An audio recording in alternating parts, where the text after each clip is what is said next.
Okay, hello everyone. Welcome to our second time block in our session. And it's my great pleasure to invite our first speaker. It's Valerio Bozza. Please. Okay, thanks to the organizers of this session for inviting me to give a talk in this very interesting parallel session. So I will start sharing my screen and start my presentation. If PowerPoint wants to start. Okay, now you should see a full screen presentation. So the idea of this talk is to bring back some old ideas about analytical results on gravitational lensing with the strong deflection limit, and apply them to the recent result, to the recent observations with the very long baseline interferometry. So sometimes we need to go back and refresh our old result and interpret them in these new languages. So this is the idea of this. The starting point is the observation of the shadow of M87 that was done in the microwave wavelength, so lambda equal 1.3 millimeters, and with 8 stations passed around the Earth. The baseline was comparable to the diameter of the Earth, and so the maximum resolution achieved was 25 micrometers, which was just sufficient to see the shadow here in the middle of the black hole, but actually no structure here, as if for the brighter side of this light ring on the southern part. No fine structure could be seen in such observations. Nevertheless, so people have tried to investigate how long should be a baseline to see a structure in the light ring. And there was this very nice study by Johnson et al. In 2020, who showed that actually this light ring around the shadow should have a series of peaks which are due to photons that wind n times around the black hole before escaping, something that was known since many years ago, at least since Darwin's work in 1959. But indeed, this structure in the light ring should be visible in the visibility amplitude that is the observable in these interferometric observations. And in this case, this sequence of peaks which become narrower and sharper would give a staircase structure here in the visibility. So there would be the first order imaging decaying, and then the second order image would take over, and then the third image would take over the longer baseline. And they also calculated that it would be sufficient to put a station on the moon to see the second order image and the station in L2 to see the third order image. So indeed, we could have the possibility to investigate these photons winding several times around the black hole for the first time, with, of course, with future developments in our technology. Now, this study was focused on the structure in the light ring, but of course, when you want to study the light ring, then still the structure of the light ring depends on some hypothesis of the matter distribution, and this was also debated in some talks that we heard in the previous days. So there are some universal features. So the position of these peaks should be universal. But of course, if you want to extract the characteristics of the black hole, you need to model your matter distributions in some sense. Then we considered instead another possibility to have the cleanest possible situation, which would be that of a compact source. So assume you have a compact source dominating the luminosity in the observation band. So in this case, of course, the structure and the visibility should be much less model dependent. So it is worth investigating this thing in detail. And then in this case, it is possible to go back to the formalism of the strong deflection limit that was developed more or less 20 years ago to derive a completely analytical model of the visibility. Once we have an analytical model of the visibility, then we can write down inversion formula. And in this way, we can relate the features of the visibility to the coefficients of the expansion. And once we have the coefficients of the expansion, of course, we can guess which is the correct metric of the black hole. So this is the plan of this work, and this is something that I hope to submit before the talk. I had no time, unfortunately, so I hope to submit it in the next few days. This is work done with my student Fabio Adatore. Okay, so let's see the details of the of this thing. So we start from a generic spherical symmetric metric. So up to now, we are focusing on the simplest situation, the spherical symmetric metric, because in this case, also, everything is much simpler. But indeed, it is possible to extend to curved metrics, to rotating black holes, and we did many years ago. So this is planned for future work for this extension. So right now, we are exploring this simple situation and see what are the characteristics of the visibility in this simple situation. Now, you know that it is possible to calculate the radius of the unstable circular orbit, also called the radius of the photon sphere. So there is a simple prescription to do that. And so this is the equation depending on the coefficients of the components of the metric tensor. And once you have the radius of the photon sphere, then you can calculate the radius of the shadow. So this is the formula, very simple formula that can be applied to any spherical symmetric metrics.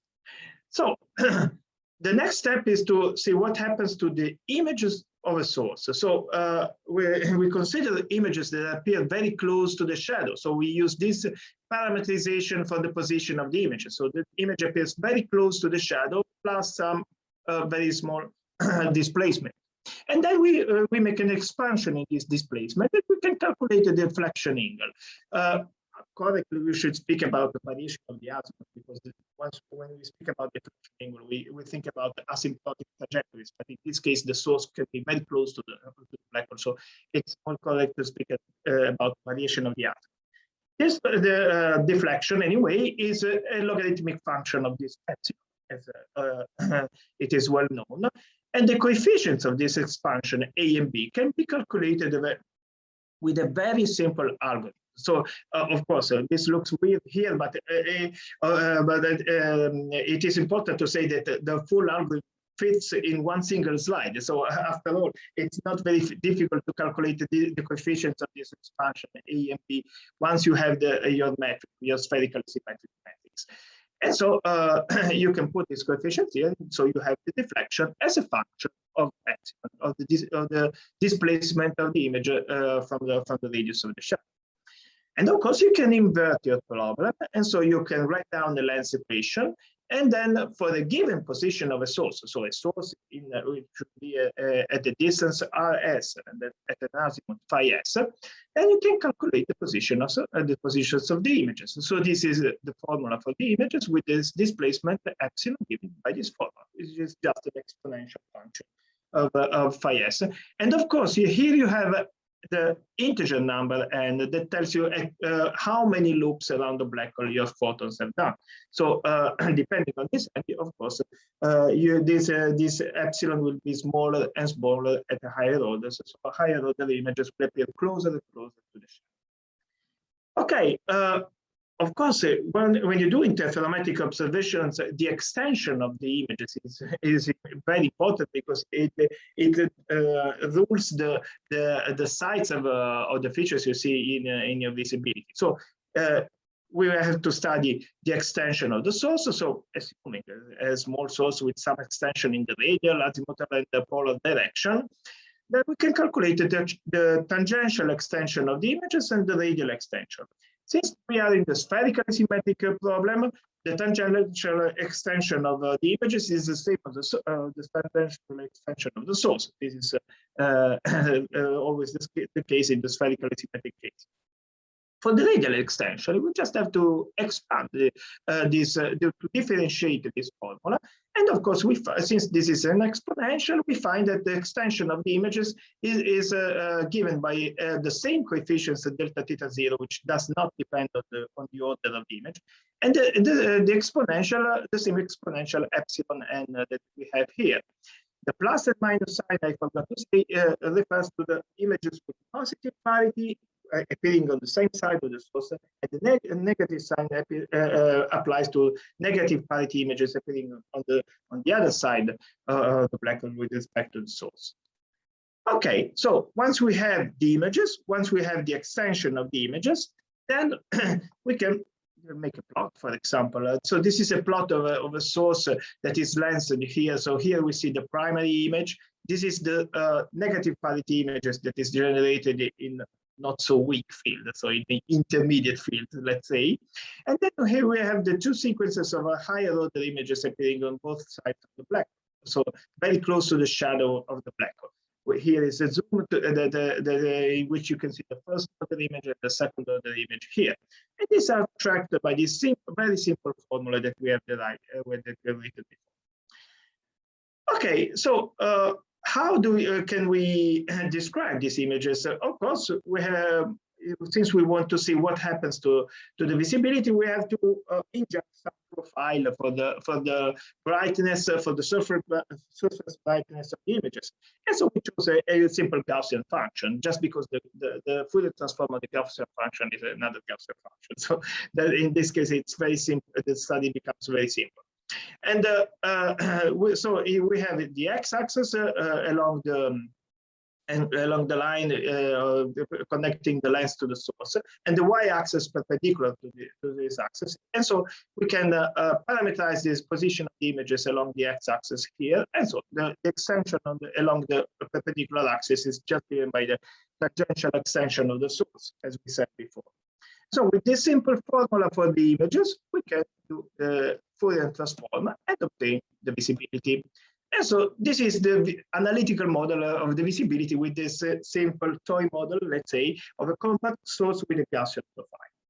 And here we have an amplitude. Here it's given by n. This is a function of the conjugate frequency to y, to the axis that is perpendicular to the line on which the images appear. And then this is a summation of all the contribution of all images.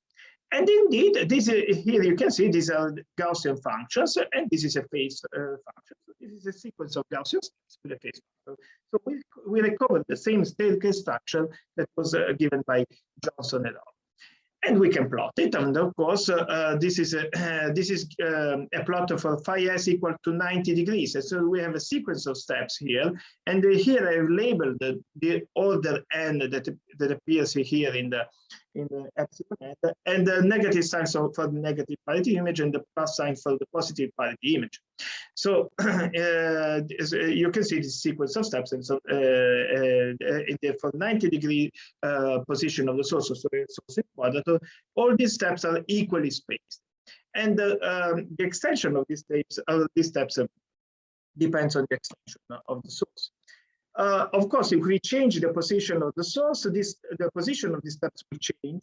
And for example, if we go to a source that is at 45 degrees, there's two steps at the same order approach each other until when you go to phi equal to 0 degree, then the two steps merge in a single step. So there's in the blue curve here, you see that the two steps, 1 plus and 1 minus, have merged into a single step.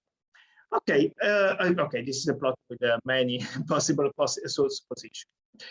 Once we have our analytical model, of course, we can write down its features. So, for example, the height of a single step, which is given by this formula, the intersection between consecutive steps at different orders, and then also the periodicities in this phase factor here. So when we have interference between consecutive steps, then we have oscillations in these intersection points, and the periodicities are given by this formula here. And of course, once you have this analytical formula, you can invert this formula and write down the characteristics of the strong diffraction limit expansion. For example, the first coefficient, the coefficient of the logarithmic divergence, is just a function of the ratio between the height of consecutive steps at different orders. So this is a very simple formula to derive it from the observations. The source position, of course, depends on the relative height of two steps with the different parities here.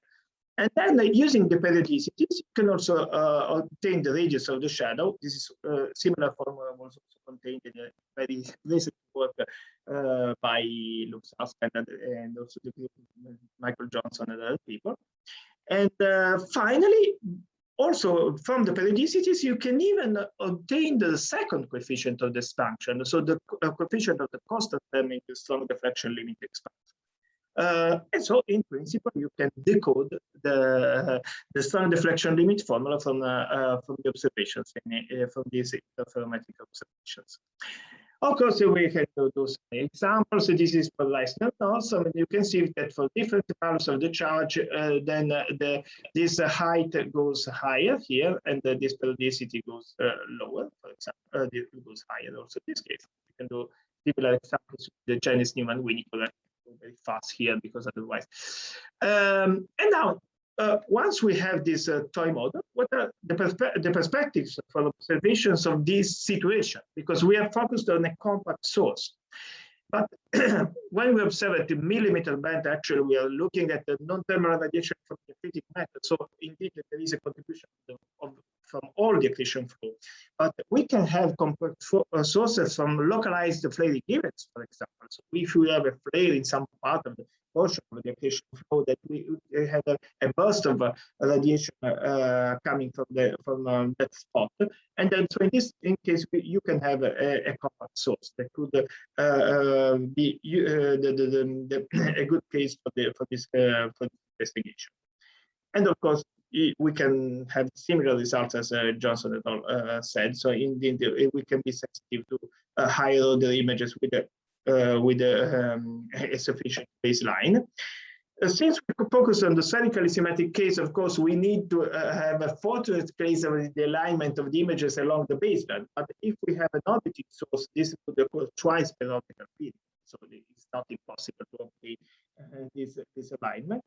And if you want to study the periodicities, you need a cluster of stations of the big observation with different baselines in order to be sensitive to these very small oscillations that are important to derive the second coefficients of the expansion.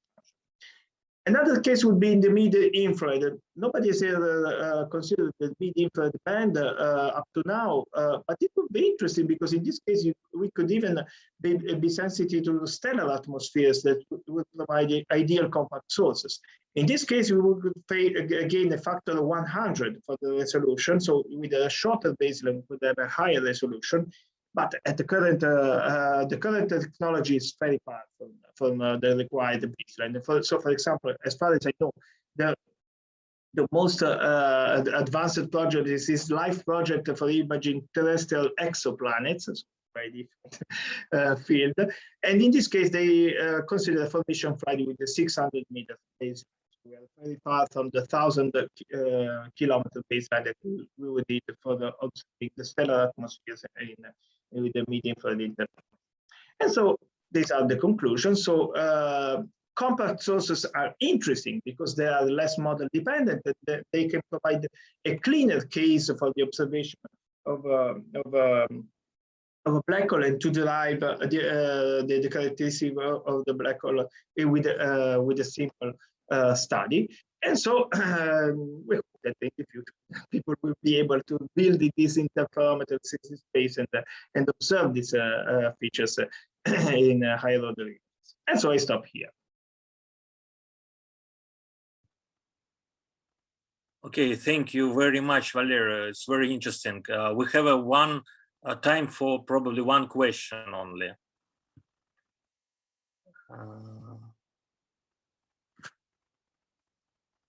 Torben, please.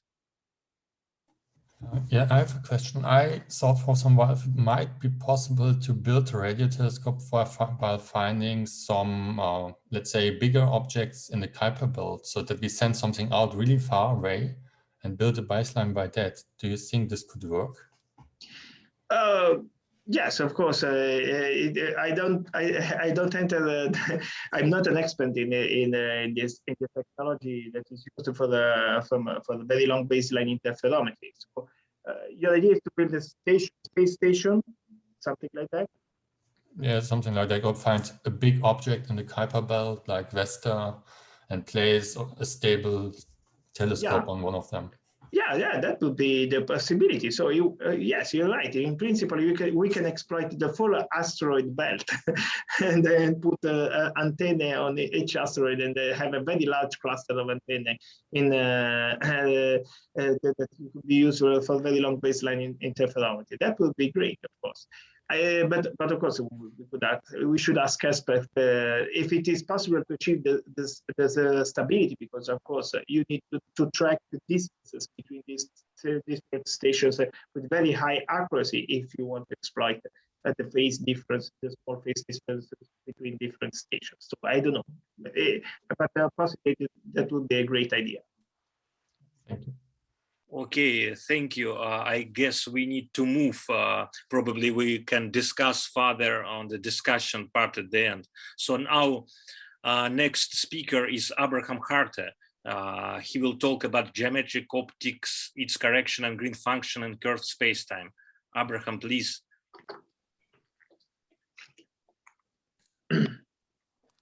Okay, thank you. Okay, so this is a talk that is more about foundations than applications. And I sort of want to go back to the beginning of, well, one usually in talking about lensing talks about does everything in terms of geometric optics. So you start with the statement that light moves along null geodesics, or gravitational waves move along null geodesics, and things like this. But where does that come from in the beginning? And well, if you open up a textbook, the standard way to derive this is to write down some sort of WKB ansatz for the relevant field. So you have either a propagating electromagnetic field or you have a propagating metric perturbation, and you have to somehow convert the field equations, which are PDEs, into the ODEs that you want to eventually use or that you want to eventually get out when you talk about geometric optics. So the standard thing to do is to say, okay, you have some rapidly oscillating term here. So you have some frequency omega, and you assume that omega is very large. So this term is oscillating rapidly. And then you put some amplitude there that doesn't depend on omega. So this can vary, but it varies more slowly, at least when omega is sufficiently large. And that's sort of a leading order guess for what your field is going to look like. And then, well, there might be corrections which are suppressed by 1 power of frequency, 2 powers of frequency, and so on. So that's the usual approach. But of course, we're interested in just field propagation in curved spacetimes. And there are other ways that you can talk about field propagation. And one other way, which I would like to discuss in this talk, is to start with Green's functions. So if you have some source, let's say it has some electromagnetic current density J, and if you happen to know a Green's function for the spacetime, a retarded Green's function for the spacetime, you could just compute the field by integrating the Green's function against that source. And there's no high frequency approximation here. If you have this information, if you have G and if you have J, you can compute the field. So these are kind of two different perspectives on field propagation. And of course, neither of these are new. But what I'd like to do in this talk is to ask, well, these things look very different from one another. So what happens if you try to combine them? Or if you try to look at field propagation on one side, let's say the WKB side, and on the Green function side, and try to sort of pick and choose aspects from both of these perspectives, put them together, can you get something interesting out?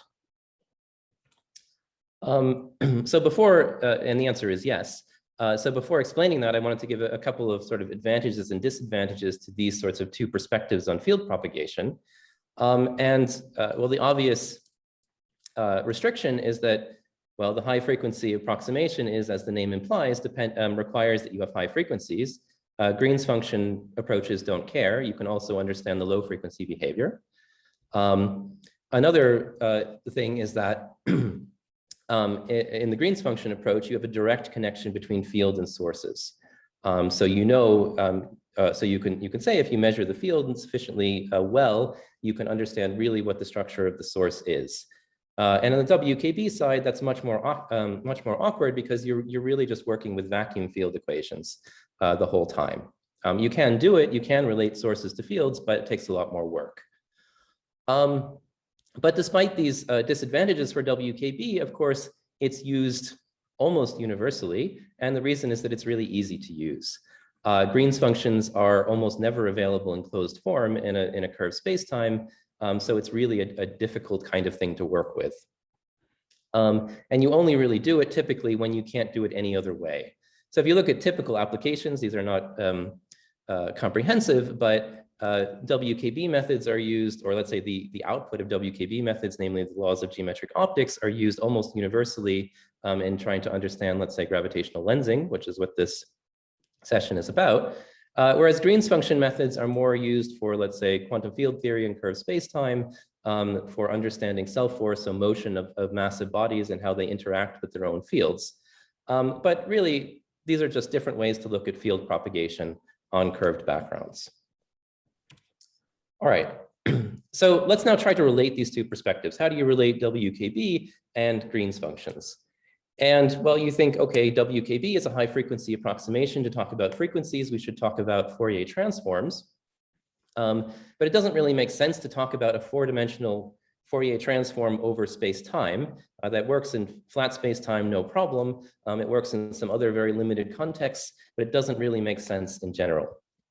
But what does make sense in general is to have this kind of picture here, where you say, okay, you have some observation point X, and you have some source, which is on a world line. And you ask, okay, what is the field that is produced by this source and observed at the point X?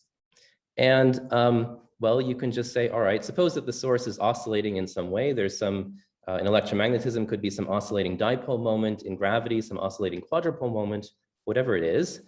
You convolve that with the Green's function, and that will give you the field up at X. And that field will depend on the entire past history of the source. So this is the intersection of the light cone with the source, and then it also depends on everything in the past here.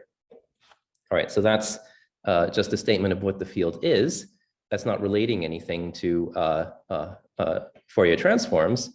But what you can do is you can say, all right, you have this extra structure here, you have this source, so you can always do a Fourier transform, a one-dimensional Fourier transform along the source. And when you do that, you take the source parameter, so the multipole moment, you replace that by its Fourier transform, and you find, well, an integral basically over frequency that depends on this thing here, which is a one-dimensional Fourier transform of the Green's function. And this acts like a transfer function for the space-time. It tells you, given a source on a particular world line, which is oscillating at a particular frequency, what does it produce at this observation point X? And then the question is, okay, what happens to this transfer function? This describes everything about the intervening space-time, given a particular source. Okay, so this transfer function is basically a Fourier transform, as I said, and using standard results for Fourier transforms, if you want to know about the high frequency behavior, that just comes from the singularities. So you have this result that you should get geometric optics if you look at the singularities of the Green's function. And indeed, this is true. So the singularities of the Green's function are concentrated on the null geodesics. So if you look at your observation point, you have a null geodesic here, that would be, let's say, the primary image, null geodesic here, that would be, let's say, the secondary image, and in geometric optics, and that's where all of the singularities of the Green's function are. And so you're going to find that all of the high frequency behavior of the transfer function depends on what's going on those null geodesics. And in fact, that's where you get geometric optics. So that comes out at leading order from the most singular part of the Green's function. Then you could look at, okay, what happens after geometric optics? Look at a term that's suppressed by, let's say, 1 power of frequency, or 2 powers of frequency, or 3 powers of frequency, all of these things. These are all actually also determined by what happens on the null geodesics, just for slightly less singular parts of the Green's function. So let's say instead of a delta function gives you geometric optics, a step function gives you the first correction. Okay, so you have a whole infinite series formally that comes from each of the null geodesics, each of the classical images. But that's not all that there is. So there's something that's actually missed entirely in the WKB approach, which is, well, there's also contributions from down here, the region that is in between any of the classical images, any of the null geodesics. So things that are really time-like separated in a simple sense, these are what are called the tails. But at high frequencies, these are sort of suppressed beyond all orders in powers of frequency. So these are kind of exponentially suppressed in powers of frequency. So those leave, in a sense, if you only care about high frequency signals. So that's kind of an interesting result, that tails are exponentially suppressed. And that's one reason why the Green's function approach looks so different, because you have tails there from the geometric optics approach, where all you care about is null geodesics, basically. So let's look at this in a little bit more detail, very briefly. So we again have a field which looks like this. So we now have an integral over frequency. So we have a sum over these transfer functions. And if you do a little bit of calculation, at least in the simple case that I was explaining, you can compute this transfer function from the Green's function, from what's known about Green's functions. And at leading order, you have this term here, which looks like a normal WKB oscillating term. The iconal, the function which is constant on the wavefronts, is the retarded time function. The amplitude is 1 over r, appropriate notion of distance. And then you have a series here, which is a series that is suppressed of 1 plus 1 over omega plus 1 over omega squared, a normal WKB series. And the coefficients here depend on just basically derivatives of the Green's function on the light cone, or let's say slightly away from the light cone and then in the limit to it. So these are essentially Hadamard coefficients, if you're aware of that terminology. So this whole thing is a WKB field in the standard sense. There's also something extra, this tail term, which is exponentially suppressed. But the point of all of this is that in the end, you find that, okay, the radiation from a compact source is indeed just a sum of WKB fields. The transfer function is a WKB field, and you have an integral over that. So it's not just an assumption that your field has the WKB form. It actually comes out generically that it is a sum of WKB forms. It's not just assumed to be of that type. Okay, so that provides the connection now between Green's functions and WKB. And then you could ask, okay, why should you care? Well, one perspective is just you want to unify these two different viewpoints. You have one way of looking at field propagation. You have a very different way of looking at field propagation. It's just interesting to bring these two together. Okay, fine. Another thing that you can do is, well, with Green's functions, you can, as I said before, really explicitly relate what's happening to the field to the multipolar structure of the source. And you could sort of make it easier to use the Green's function method by having this relation. But really the main point is to say that you have these two perspectives on field propagation, both of which have been quite heavily developed, but mostly by independent communities. So it may be that there are results on one side whose equivalent is not known on the other side. And now if you have a relation between them, you can bring these ideas together. You can take a result known on one side and apply it to the other side, or vice versa. So let me briefly talk about this. So one thing that you do, I don't want to go into details about the first two of these, but just to briefly say if these words mean anything to you, you can get simpler transport equations for the different parts of the Green's function. So there are transport equations which are in the literature, but it turns out they can be considerably simplified using this correspondence. Another thing that you can do is, well, there are certain results on bitensors which appear in Green's functions and in weak curvature limit. These are integrals of curvature along the line of sight. So these kinds of results are known, and using this correspondence, you can bring that into WKB and say, oh, okay, certain observables are certain integrals of curvature along the line of sight. You could do the calculation directly as well, but it's kind of nice to be able to recycle existing results. And the last thing that I will actually explain in a little bit of detail, or give one small example of, is that you can apply what are called metric invariance relations to various optical observables. And that requires explanation. And what I want to focus on for an optical observable is basically the distance, or a notion of distance. So I said that the transfer function at leading order, the geometric optics transfer function, looks like something oscillating divided by r. And really this 1 over r, therefore, has to be an amplitude in geometric optics.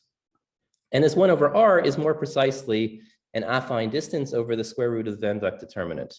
Van Vleck determinant is a part of the Green's function. Overall, this thing, well, it shows up in various names in the literature. Sometimes it's called the corrected luminosity distance. You can do the same thing, same argument with an ordinary luminosity distance. Let's just say that it's 1 over luminosity distance.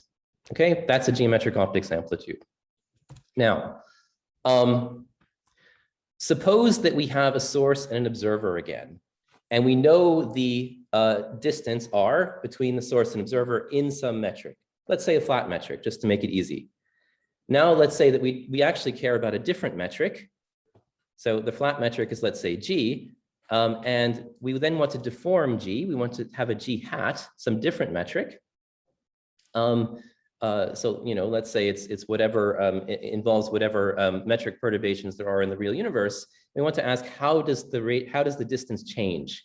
How is the distance computed using the old metric related to the distance in the new metric? And it turns out that if you have a very minimal condition on your that relates your two metrics, basically that it preserves tangent vectors to light rays, these distances are preserved. These distances are the same. And in fact, this is also true of the redshifts. And since this is true for luminosity distance and redshift, you can use this to say that all of the other distance measures that you might use are similarly preserved. These are all related by powers of redshift.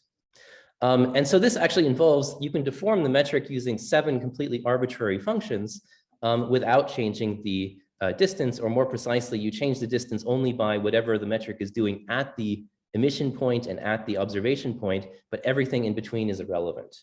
So you get these really nice results that say that things are preserved in very, very wide circumstances. And this is by combining these two perspectives. This is a result known on the WKB side. And while you're sort of trying to identify interesting fields using this combination of WKB and Green's function, you find that in this very simple example, R is 1 over R is a WKB field. You apply the metric invariance results, and you get things like this. So just to conclude, it's interesting to look at least at a foundational level, gravitational lensing sorts of ideas, sorts of scenarios using WKB ideas and Green's functions, and really not just one side or the other side, but to bring these two things together. One output is that if you look at tails, these are exponentially suppressed. These are beyond all orders in powers of frequency.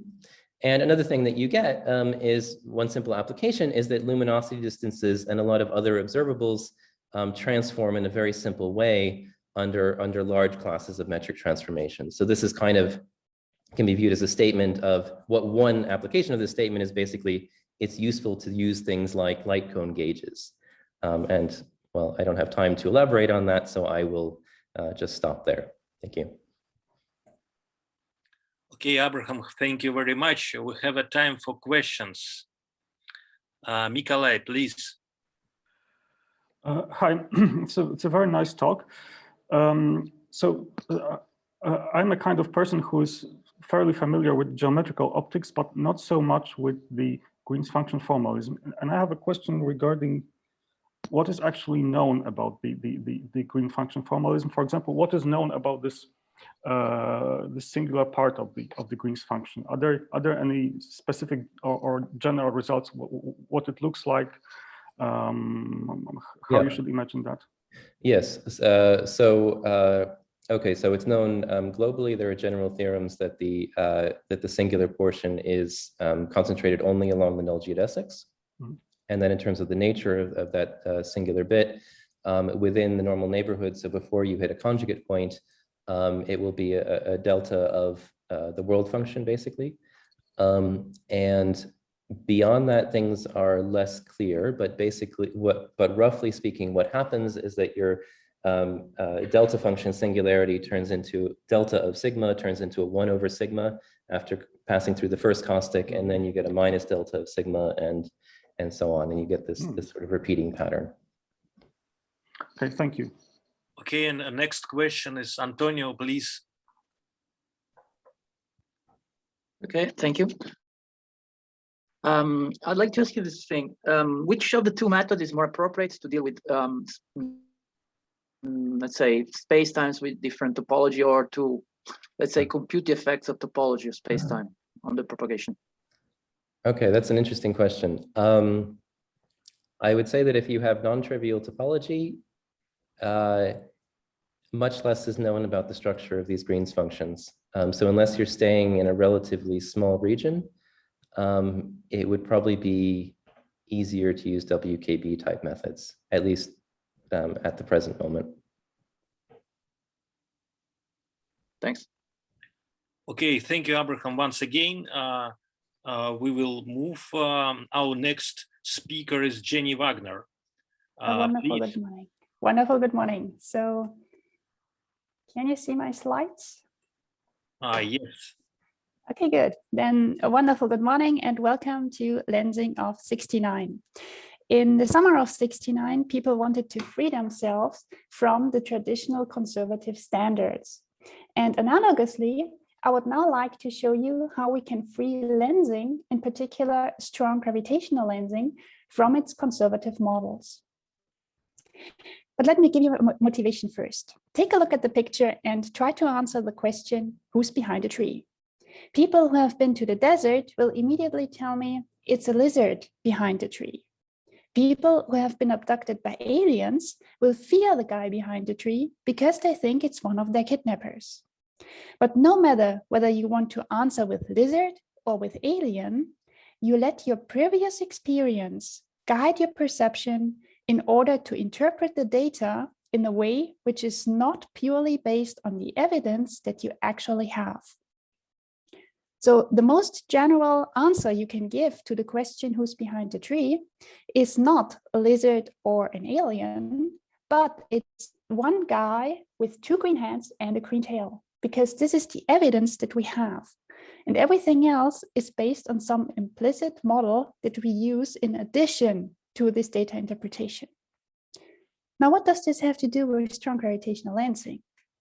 Take a look at the next picture and now answer the question, what's behind a strong gravitational lens? Now we do not have a tree covering our source, but we have a heavy mass distribution which lies between the source and us as an observer. And so the light coming from the source cannot be directly observed for us, but we will see highly distorted and magnified multiple images lying in the vicinity of this heavy lens, distorting the light rays. For instance, here on galaxy scale, or you can see multiple images around the galaxy group. And even in galaxy clusters, you see these giant arcs.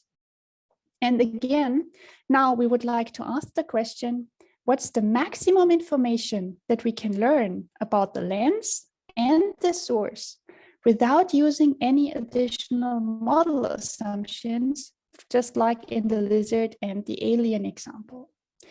And this is particularly important when we face examples like Hamilton's object. Here we have just a so sparse data set that we cannot even train a lens model on this data set.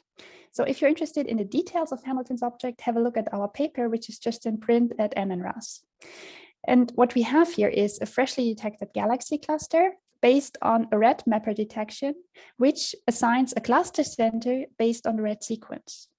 We have 60-member galaxies in this cluster, giving us a redshift. And then when we take a look at this region here, we find 3 highly resolved multiple images coming from a disky blue background galaxy.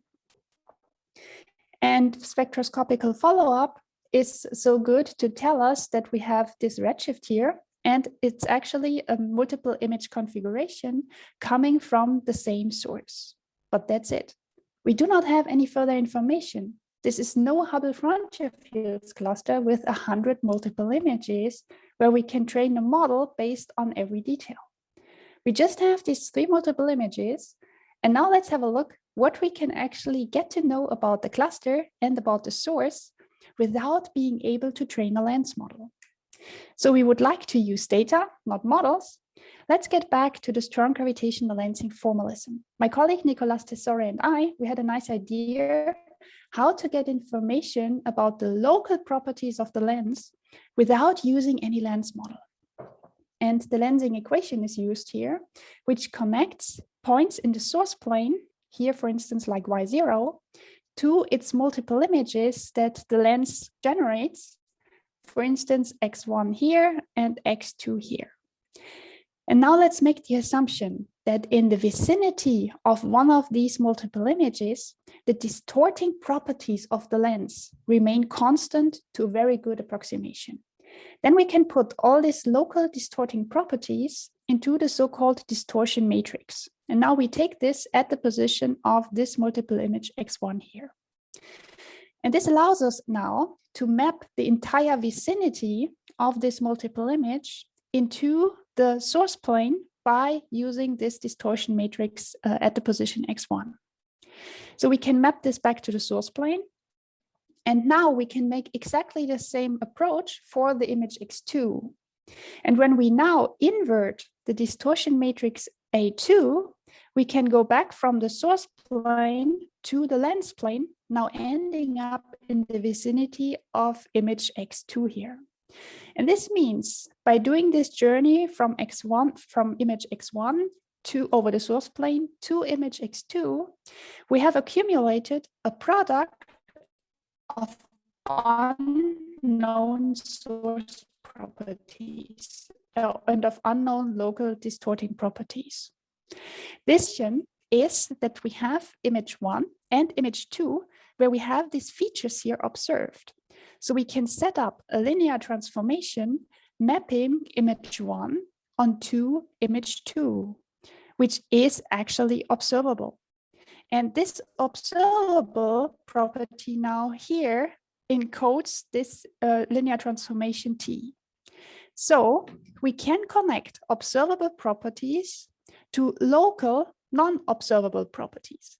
And setting up the system of equation with at least 3 multiple images coming from so at least 3 multiple images and 3 features within each image, then we can uniquely solve this this system of equations to get these local lens properties in these distortion matrices. And what we get is, first and foremost, the ratios of the mass densities sitting at these different images.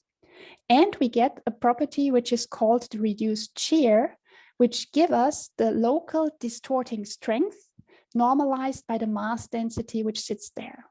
These are the properties that we can get out without using any information about the overall morphology of the deflecting object. And now let's take a look. What do we know about Hamilton's object now?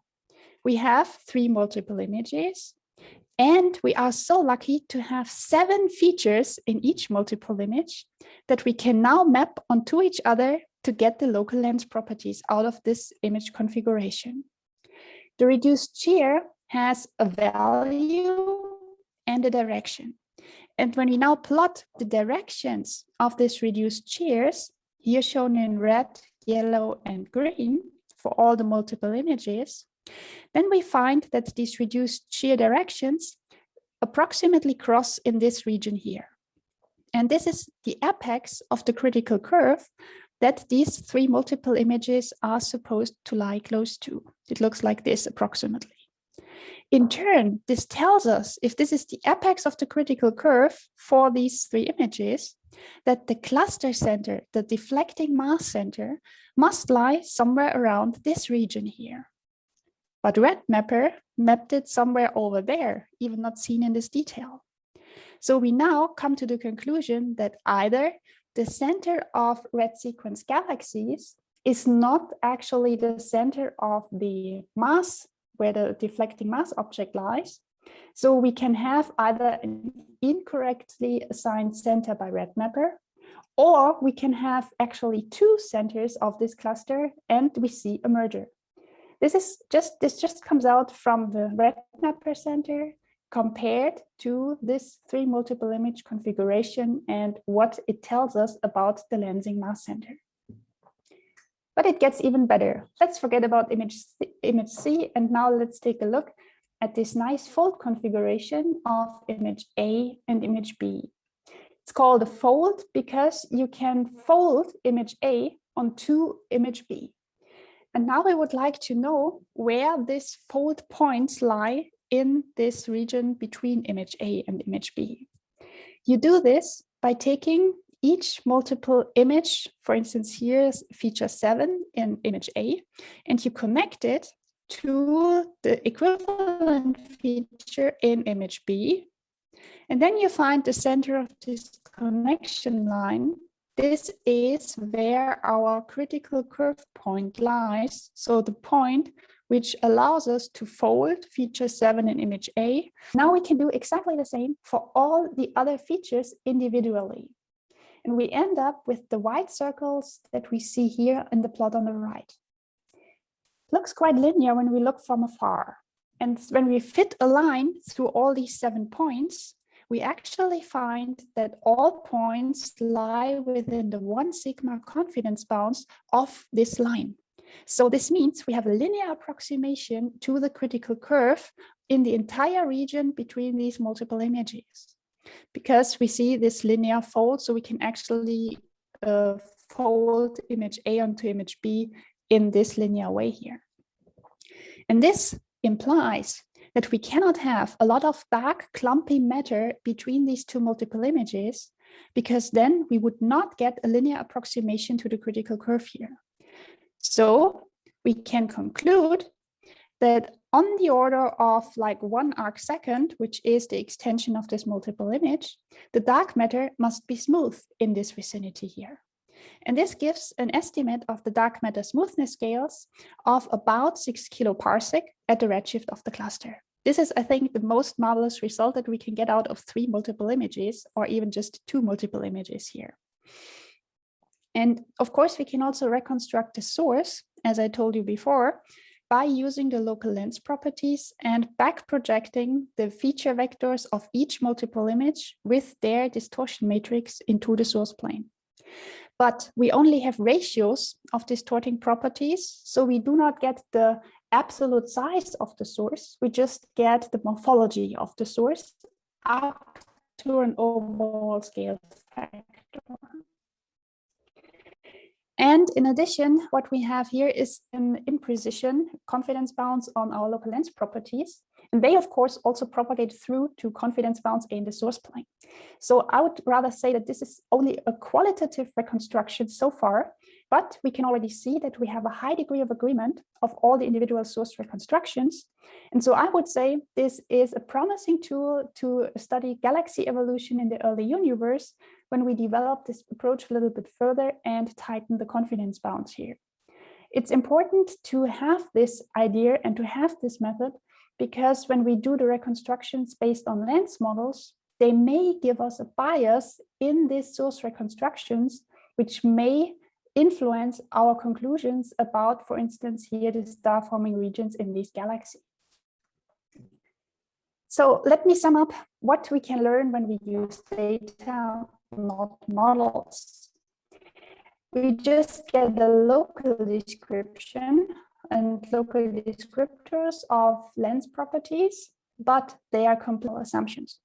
We only have a sparse set of local descriptors, so we can easily compare these descriptors to others. And we do not face any degeneracies by construction because we only use the data. And this gives us evidence-based information, which is separated from additional model assumptions, like the overall shape of the lens. And we can also easily extend it with further data sets.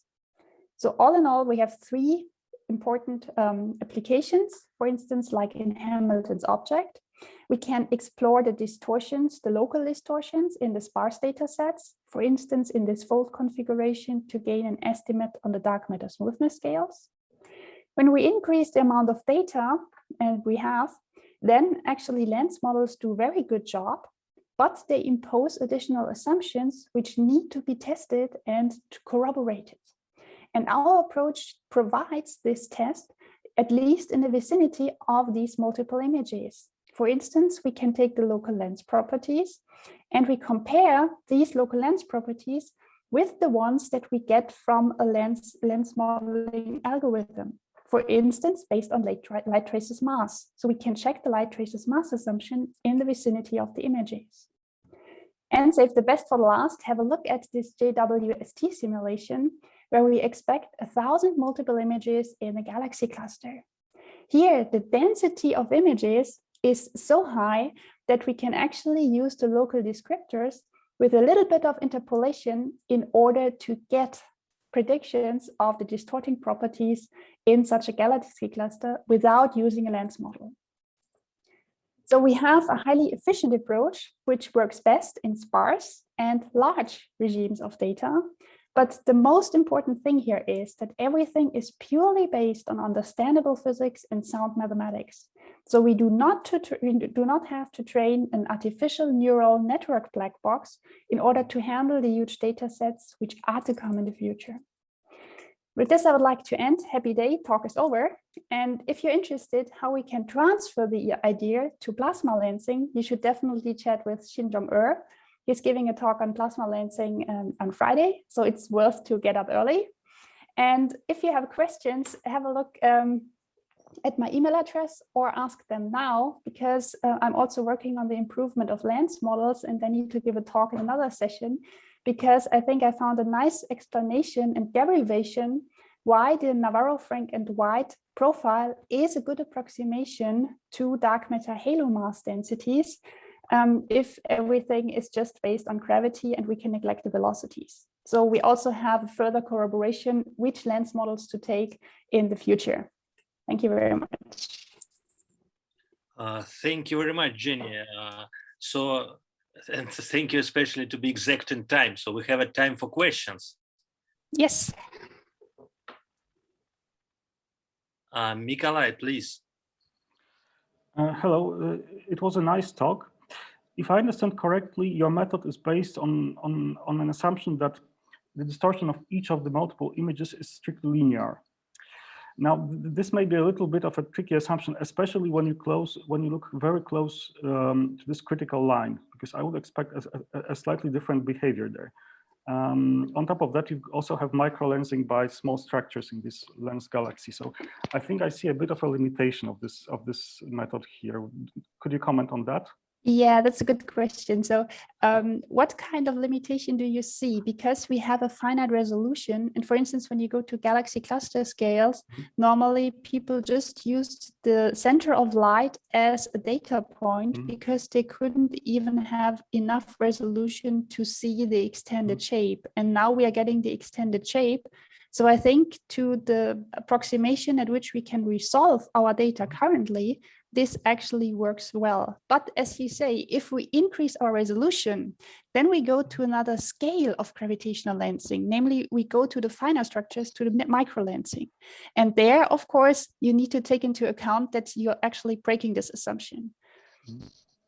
So, I mean, then you can do exactly the same approach, but just you go to the next scale. What we had once is a radio galaxy where we modeled or where we described the giant arcs in this way, as I showed you.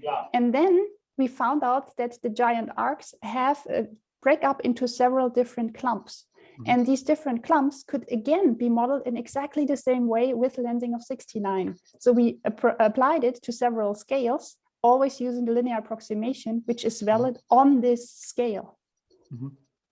Okay, so it's some kind of coarse graining involved. Yes. Okay, thank you. Right. Okay, thank you. And next question, Antonio, please. Thank you for the talk. I'd like to ask you if this method that you have applied in this case to resolve the so-called inversion problem, so you want to find the, let's say, geometry of the lens, it could also be applied to speed up the computation of the effect of the lensing. So you know the geometry of the lens and you want to compute more efficiently or faster, let's say, what normally would be obtained through some ray tracing or something like that. Yeah, you could do this, but on the other hand, I mean, this is a backward modeling approach, and usually a ray tracing is a forward modeling approach, right? To the most part. Correct. So, but still, maybe the approximation that you're using could also make faster the solution of the ray tracing. I'm not so sure whether this is really the bottleneck, because I think the bottleneck is the non-linearities in the ray tracing, that you do not use a single lens plane, but that you use multiple lens planes or even a continuum of a mass density to back project. And I think this is the bottleneck in ray tracing. Okay, so you see, if you think it's more appropriate for the backwards, but not for the direct problem. Right, right. But I think with lens models, you have a high degree of fine tuning. So when you actually try to reconstruct a lens with 1,000 multiple images in a lens model, then you need to account for all the data, and the model needs to be adapted in every step when you do the back projection and the forward modeling and so on. And we just circumvent this step. We do not have it. We just take what is actually there at the positions where we have the data. And so joining all these patches, as I showed you before, this I think will give a high efficient lens reconstruction where models may get into trouble. Okay. Okay, very good. Thank you very much again. We have to move further. So our next speaker is Nezihe Uzun, if I correctly pronounce. Yeah, exactly. That's perfect. Okay. So it will be talk about symplectic evolution of an absurd light bundle. So please. So hi everyone, I'm Nezihe. Today I'm going to talk about symplectic evolution of an observed light bundle. But I feel like I should start with how I got into this problem, because honestly, previously I wasn't working on gravitational optics. So previously I was interested in a cosmological toy model in which you have a domain with different three-dimensional geometries. And the question was how they would evolve in time in a statistical manner.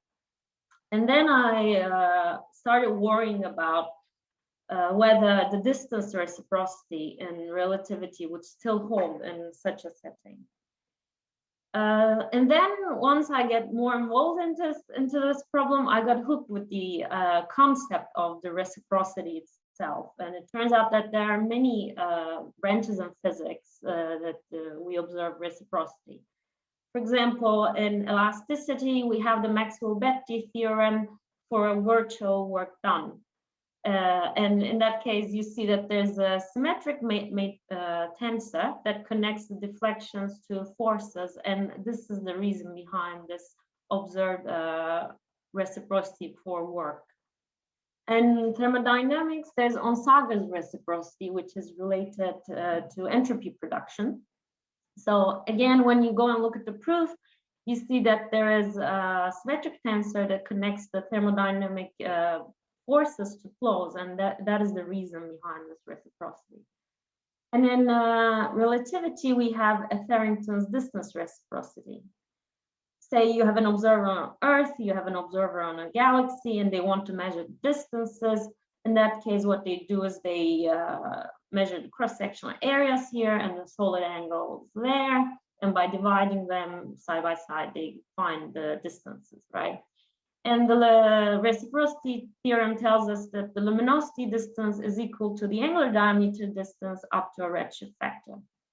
And again, when you go and look at the proof, you see that there's a symmetric tensor, which is certain contraction of the Riemann tensor that connects the deviation vectors of these null ray bundles to their second derivatives. And this is the reason behind the reciprocity.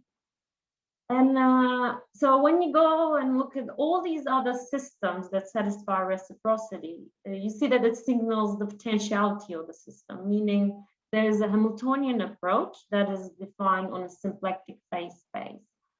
Then I started wondering whether there can be a phase space optics that relies behind the distance reciprocity in relativity.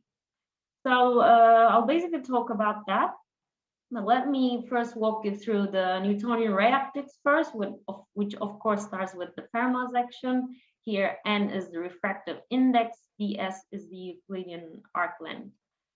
So as we all know, you extremize the action, you get your Lagrangian here, which will give you the equations of motion. And of course, you can switch to Hamiltonian formalism, and in that case, your total Hamiltonian would be 0. But the thing is, we're more familiar with such kind of pictures that you have an optical system, you give an input ray and you get an output ray. And these physical observables like focal length, power, and magnification are usually, you don't obtain them via your total Hamiltonian. Rather, what you do is you reduce your system. And that is mostly relevant for the periaxial regime. You define an orthogonal plane and you align one of the axes with the optical axis. In that case, you reparameterize your action. And in the periaxial regime, the Euclidean arc length becomes very close to dx, and x becomes your evolution parameter. Your canonical coordinates in the phase space becomes, you pick them as your displacements, and the direction of the ray becomes the canonical momenta. And once you switch to a Hamiltonian formalism, you pick the Hamiltonian up to quadratic order in order to linearize your system, right? And in that case, the evolution is given by the Lie operators, which have matrix representation. And once you solve the equations, you can take your input variables to your output variables. Those are the positions and the directions by some matrix. And it is the symmetries of this matrix, the properties of this matrix that give you the focal length, power, magnification, etc. So now if you want to replicate this for the case of GR, you need to use the geodesic action twice in a bilocal manner, meaning say you have a ray bundle, null ray bundle, this is your central ray, the central geodesic, and you have an outermost one, and you can always connect them with a geodesic. In my case, it'll be space-like. And initially, this bundle doesn't have to be infinitesimally thin, and by using bilocal operators, you can actually write these actions for k and k prime. And once you extremize them simultaneously, you get the equations of motion, meaning the geodesics equations for k and k prime. And once you take the difference, you end up with an effective action for the geodesic deviation here on this curve. And of course, you can take the linear part of this, which will give you the equations of motion of the size, the deviations, and with the higher order terms. And what I did is just neglect the higher order terms and take the orthogonal screen projection of these deviation vectors. And this generic formalism was given by Denis, by the way, if you want to go and check. So in that case, to develop a phase space, your evolution parameter becomes the affine parameter that parameterizes the central null ray. Your Q's becomes the deviation screen projected deviation vectors. And your P's are their derivatives along the central null ray. And you can switch to Hamiltonian formalism, and you take the order up to quadratic order. Here, RAB is the optical tidal matrix as known in cosmology, and it's a certain projectional Riemann tensor. So in that case, you end up with a four-dimensional phase space with your screen projected deviation vectors and their derivatives. And then to find the evolution equation, you define a Lie operator by making use of this quadratic Hamiltonian. And then your Hamiltonian equations is a linear matrix equation here. This is a Hamiltonian matrix. And once you take the exponential map, you find a solution. You take your input phase space vector and you find your output phase space vector by 4x4 matrix. And this was initially used by Fleury and collaborators actually by using a Wronskian method. So if you want to calculate the distances now, say you're an observer on Earth, you need to find the cross-sectional area here and the solid angle here, right? And it's given by the derivatives of these deviation vectors. So since you're sitting at a vertex, your initial vector, deviation vector is 0, and you have an information about the solid angles. So if you want to calculate the cross-sectional areas at here, you need all the information you need is this upper right corner, the B matrix. And the same thing should be done by the galaxy observer, right? Sitting at a vertex, you know the solar angles, and all you need to know is this B matrix. Then they can calculate the luminosity distances and angular diameter distances given by the determinants of the B matrices. And in order to satisfy the distance reciprocity, it turns out that the B matrix going from O to G should be equal to the B matrix when you go from G to O, but you need to take the minus transpose of that matrix. So you need such a symmetry in order for the reciprocity to hold. So far so good, but what if you have multiple geometries along the line of sight? Remember, that was my initial problem. So you want to find the overall transfer matrix, right? For that, you need to multiply the transfer matrices of each region, meaning you need to multiply all of these 4x4 matrices to get the overall transfer matrix. And the galaxy observer would do the same in the reverse direction. So in that case, you need this symmetry, B matrices satisfying such symmetry in order for the distance reciprocity to hold.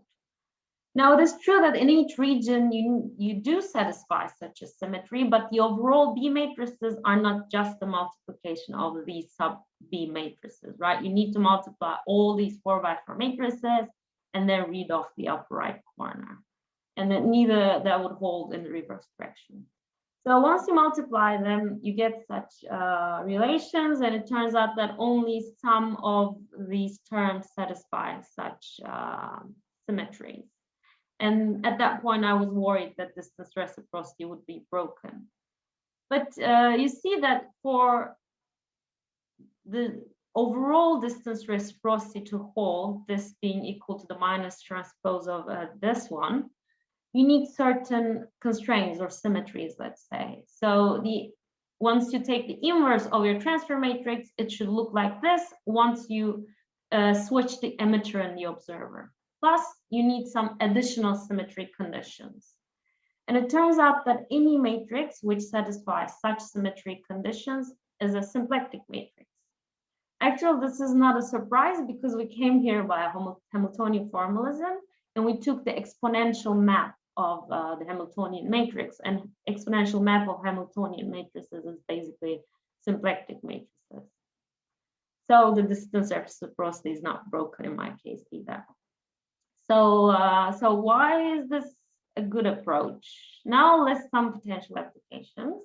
And the first one is that space-time can be treated exactly like in the Newtonian case, like an optical device. And that is due to the beauty in the symplectic group, because symplectic group can be decomposed into a nilpotent, an abelian, and a maximally compact group, subgroups. Meaning, and by the way, this is known after Iwasawa, and it's used in the Newtonian optics a lot. So meaning if you have a symplectic transfer matrix, you can decompose the effects of this light propagation into a thin lens, a pure magnifier, and a fractional Fourier transformer, that is the rotations on the phase space. And these, the effects, whether a light propagation in any space-time is stronger in lensing or magnifying, etc., can directly be obtained by the submatrices of this symplectic transfer matrix and their derivatives. And another thing, potential application, is about averaging, which is really popular for the last few decades due to its relevance to dark energy problem. And there are basically two approaches: high-free-surface averaging and null-cone averaging. So in the high-free surface averaging, you basically average the observables on a space-like high-free surface and then propagate them along these null rays. And the other approach is averaging the observables on the entire null cone. But none of these approaches are actually directly related to what we observe on the sky when we point our telescope. And here I propose phase space averaging, which will give you null bundle average, and that will give you kind of a formalism to test which kind of observables are average on our telescope and which information we actually lose. And the last one is a wavization of a ray bundle. Now, we know that classical mechanics is a limit of quantum mechanics when you take h bar to 0. And the paraxial ray optics is the limit of paraxial wave optics when you take the wavelength to very small values. And accordingly, the symplectic group has a double cover called metaplectic group, meaning linear canonical transformations, these symplectic matrix transformations I was talking about, have unitary transformation representation. So your transfer matrices have unitary representations in the metaplectic space, and your deviation vectors and their derivatives, your Q's and P's, also have operator representations, meaning you can find the amplitude of your wave by this method without solving the Maxwell equations up to full order.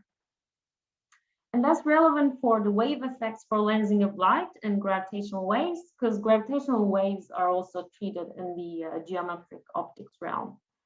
And it's been shown that when you switch to wave optics, image positions differ for lensing. And you observe amplified intensity in the wave optics.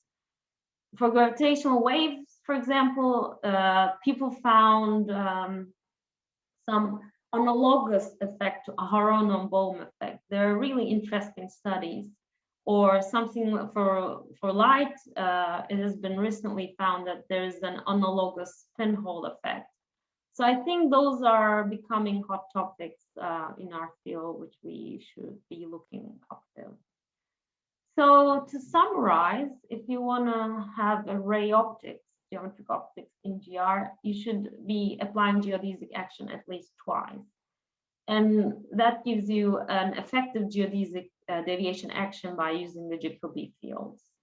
Then once you switch to a screen basis and neglect the higher order terms, you get a quadratic Lagrangian, a 4-dimensional phase space, and a quadratic Hamiltonian.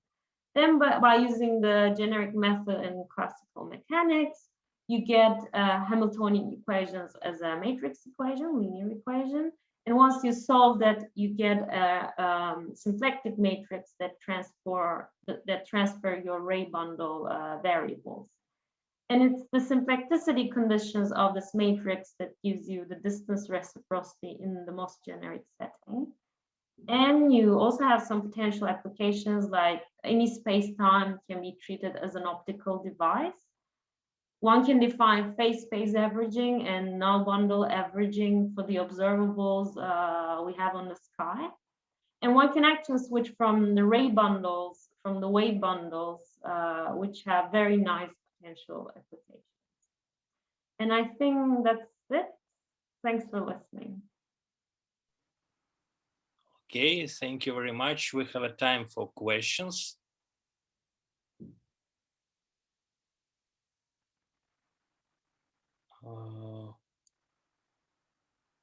I'm not sure if I see some questions. Oh yeah, Jenny, please. Yes, maybe I missed it, but when you disentangle your matrix into a nilpotent and the other matrices, is this decomposition unique? Yes, it's a unique decomposition once you have the symplectic matrix. But for that, you also need to pick your observer. You need to pick a specific null direction on the sky. So those are your freedom in choosing how you do your observation, basically. But once you obtain your symplectic matrix, this decomposition is unique. Thanks a lot. I mean, I have no choice in being a certain observer. Yeah, exactly. And Volker, please.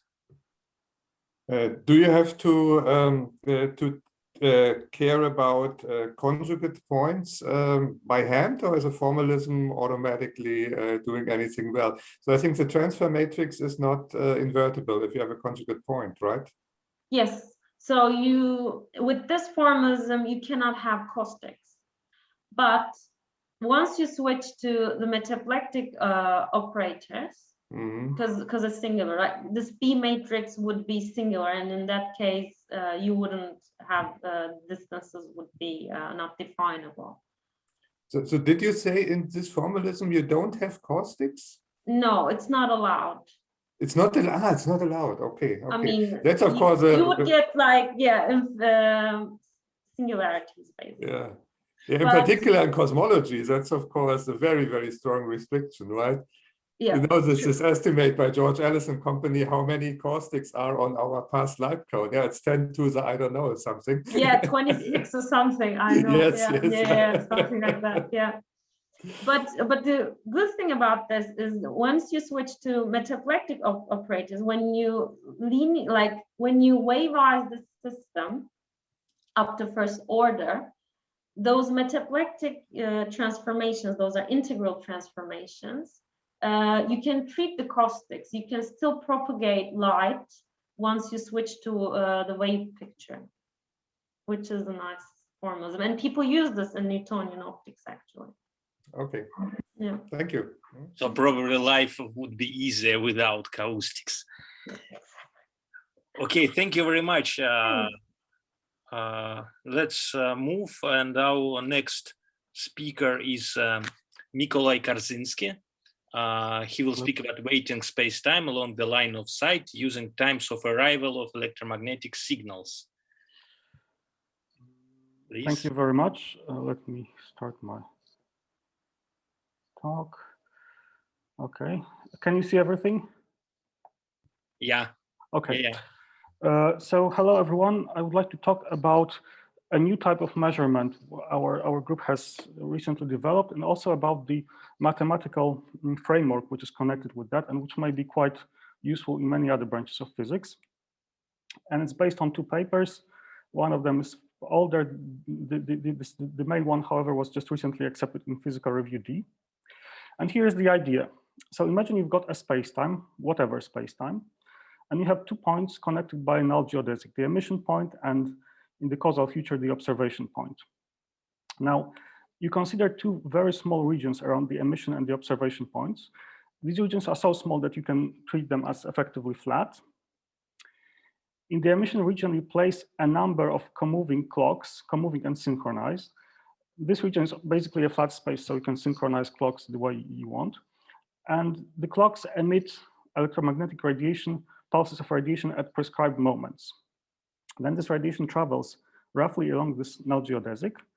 And in the observation region, you place also a number of comoving synchronized clocks, which pick up this radiation and note the time of arrival of each of these pulses.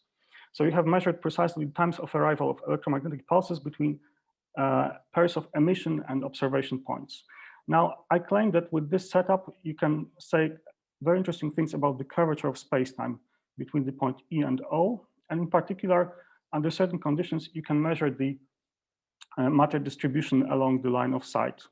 More precisely, its first and second moment. How does it work? Well, let's first think about the times of arrival themselves. So we assume that we just consider them in very tiny neighborhoods of O and E, and we consider emissions only in one given moment of time, but we can vary the positions of the emitter and the observer. Now, in the first, if this region is very small, we just see the linear effects. Namely, if you push your source to like closer to the observer point, somewhere closer along the null geodesic, then the time of arrival will be a bit earlier. If you push it outwards, it will be later. The same on the other side, but you don't see any transverse effect. So it's only the position along the line of sight which matters. This is basically the Römer delays. And note that the scales on both pictures are a bit different, and this is deliberate. The reason is the time transfer and the redshift and the blue shift effect. If we don't align the 4 velocities of these observers in any way, there's no reason for these scales to be the same. Now, imagine we make these regions a little larger, and then you begin to see the transverse effects or the quadratic effects. So if you move your emitter sideways, you begin to see an additional quadratic retardation, and the same for the observation. On top of that, you also see the cross effects of displacements in both endpoints. Now, the interesting thing is that these quadratic effects can be roughly divided into two things. First of all, you have the finite distance effects related to the distance between these 2 points. But on top of that, you also have the imprint of the curvature along the line of sight. And first, I will explain how exactly this curvature imprint arises and where it comes from. Okay, so let me begin by the notion of the product manifold. So product manifold, I will discuss, is simply the product of the space-time by itself. So it's a space of pairs of points, 8-dimensional space. And I consider the neighborhood of the point OE corresponding to my emission and observation points. Consider a tangent vector there. It's easy to see that basically this is nothing else but 2 vectors, one of them at xe, another one at xo.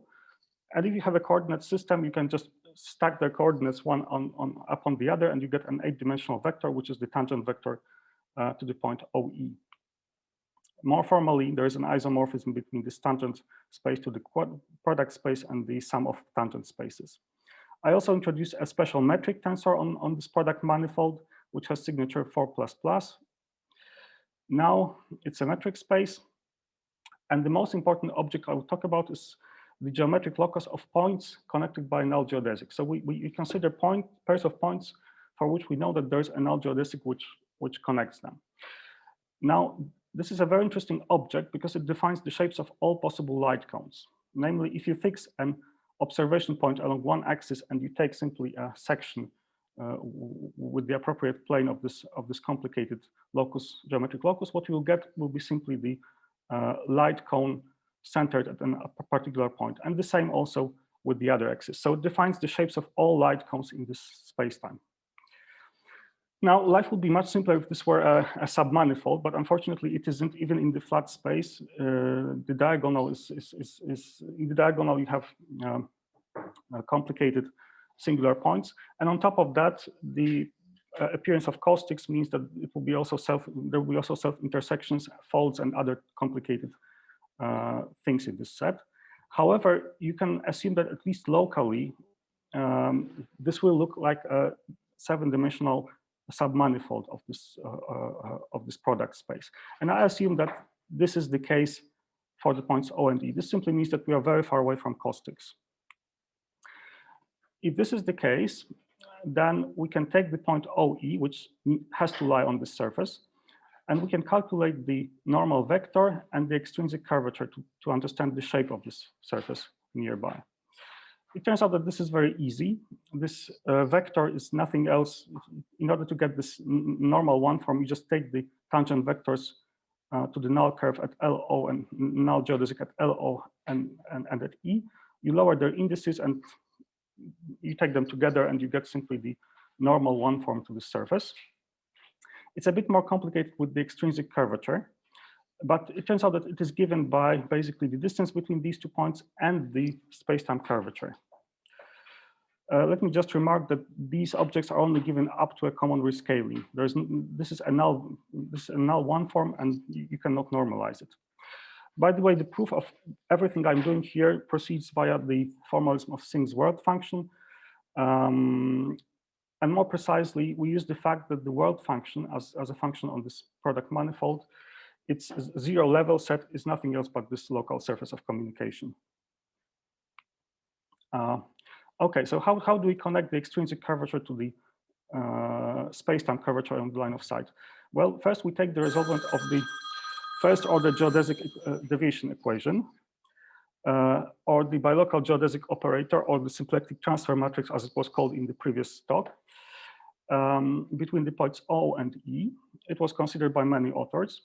Let me just state that in my convention, I'm using a full 4-dimensional version of this operator. So it's composed of 4 by 4 bitensors. The best way to obtain it is to introduce a parallel transported tetrad along this line of sight, this connected geodesic. And then what you need to solve is basically a simple resolvent equation. Note that formally it looks very much like the equation for the time evolution operator in quantum mechanics with an unperturbed Hamiltonian corresponding to the flat spacetime, plus curvature, which plays the role of lambda-dependent perturbation. And that's very good. It turns out that indeed we've got some kind of finite distance effects given by this first matrix alone. And on top of that, we've got some lambda-dependent curvature transformation given by the optical tidal matrix. In the next step, we have to do a complicated nonlinear transform of this matrix W. And the reason why we do it is that if we do it, what we get is a symmetric two-tensor with lowered indices on the tangent space TOE to the product space. By the way, the fact that what you get from this transformation is symmetric is exactly an expression of the reciprocity relation Neziha Uzun was talking in her talk, by the way. Now, so we obtain a symmetric two-tensor.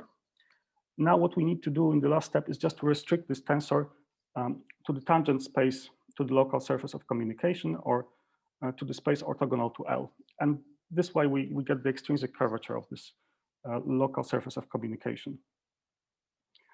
Okay, but how is this related to the times of arrival of signals? Well, we introduced orthonormal tetrads at both endpoints of this null geodesic. This gives us locally flat coordinate systems at O and E, and we can identify points with tangent vectors. This way, we also get a locally flat coordinate system on the product space, consisting basically of coordinates at O and coordinates at E. And what we do in the next, we make a simple gauge choice for L. And now what we can do is to describe the local surface of communication in the simplest possible way as a graph of a function. We pick x0, or the time coordinate on the observer's side, as our dependent variable, and we treat everything else as independent variables. Why is it interesting? Well, because this exactly gives the time of arrival, x0, in terms of x1 to x3, that is the position of the observing clock, and x4 to x7, the moment and the position of the emitting clock and the moment of emission in the frame near E. It's very easy to give the this form of the local surface of communication. Basically, you get a Taylor series. And this Taylor series consists of the linear term, which is basically given by L, and a quadratic term, which is related to the extrinsic curvature in appropriate coordinates. Okay, but this is just solving the problem, assuming that we know the curvature. But here we do something else. We measure the times of arrival between many pairs of points. Each of these pairs of points corresponds basically to a point in this product space. And what we want to do is to reconstruct this shape, this local surface of communication from these points. Is it possible? So we treat x case as very well known. We write a number of times the equation for the time of arrival, and we treat L and Q as things we have to solve for. Note that this is just a linear set of equations for these coefficients, so it can be solved.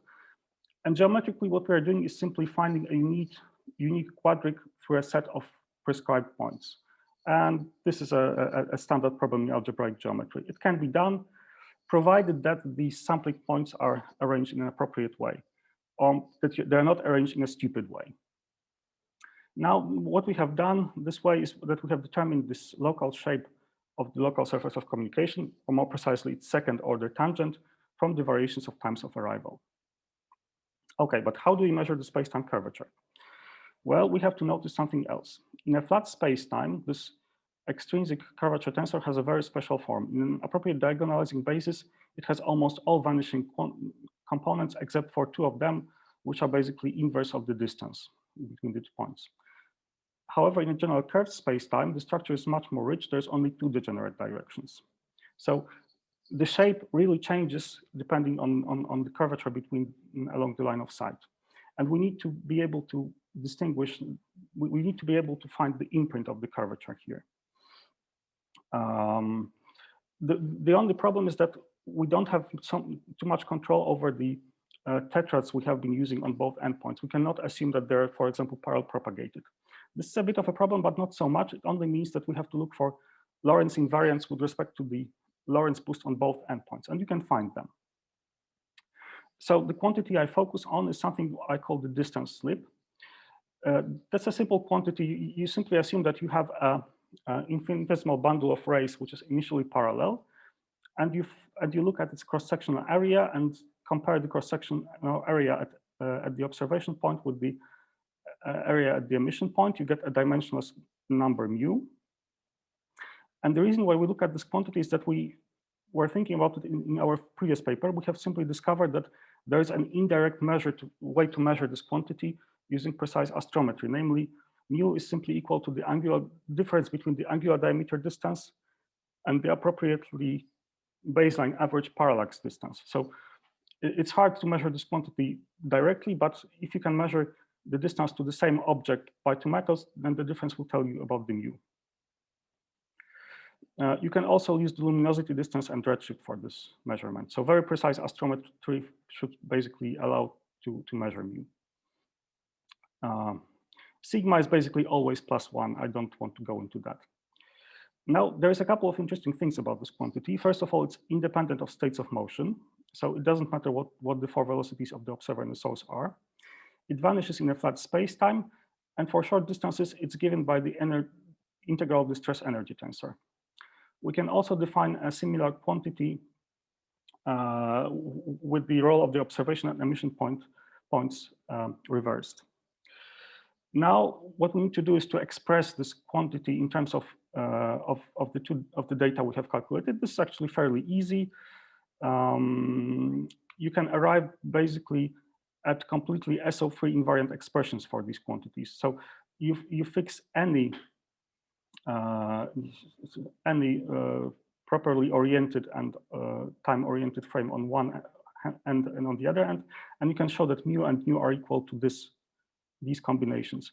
It's not strictly clear from this form, but you can show using algebraic properties of U that this thing here is completely independent of any kind of boosts or rotations you do on any side. So this is really just a function of the extrinsic curvature on L and not the frames you use to parameterize them. Now let's look at the small curvature limit. You can expand these quantities as a series in the Riemann tensor along the line of sight, and it turns out that in the leading order term, what you get is just an integral of the stress energy tensor with linear terms, and what drops out is the Weil tensor and the cosmological constant.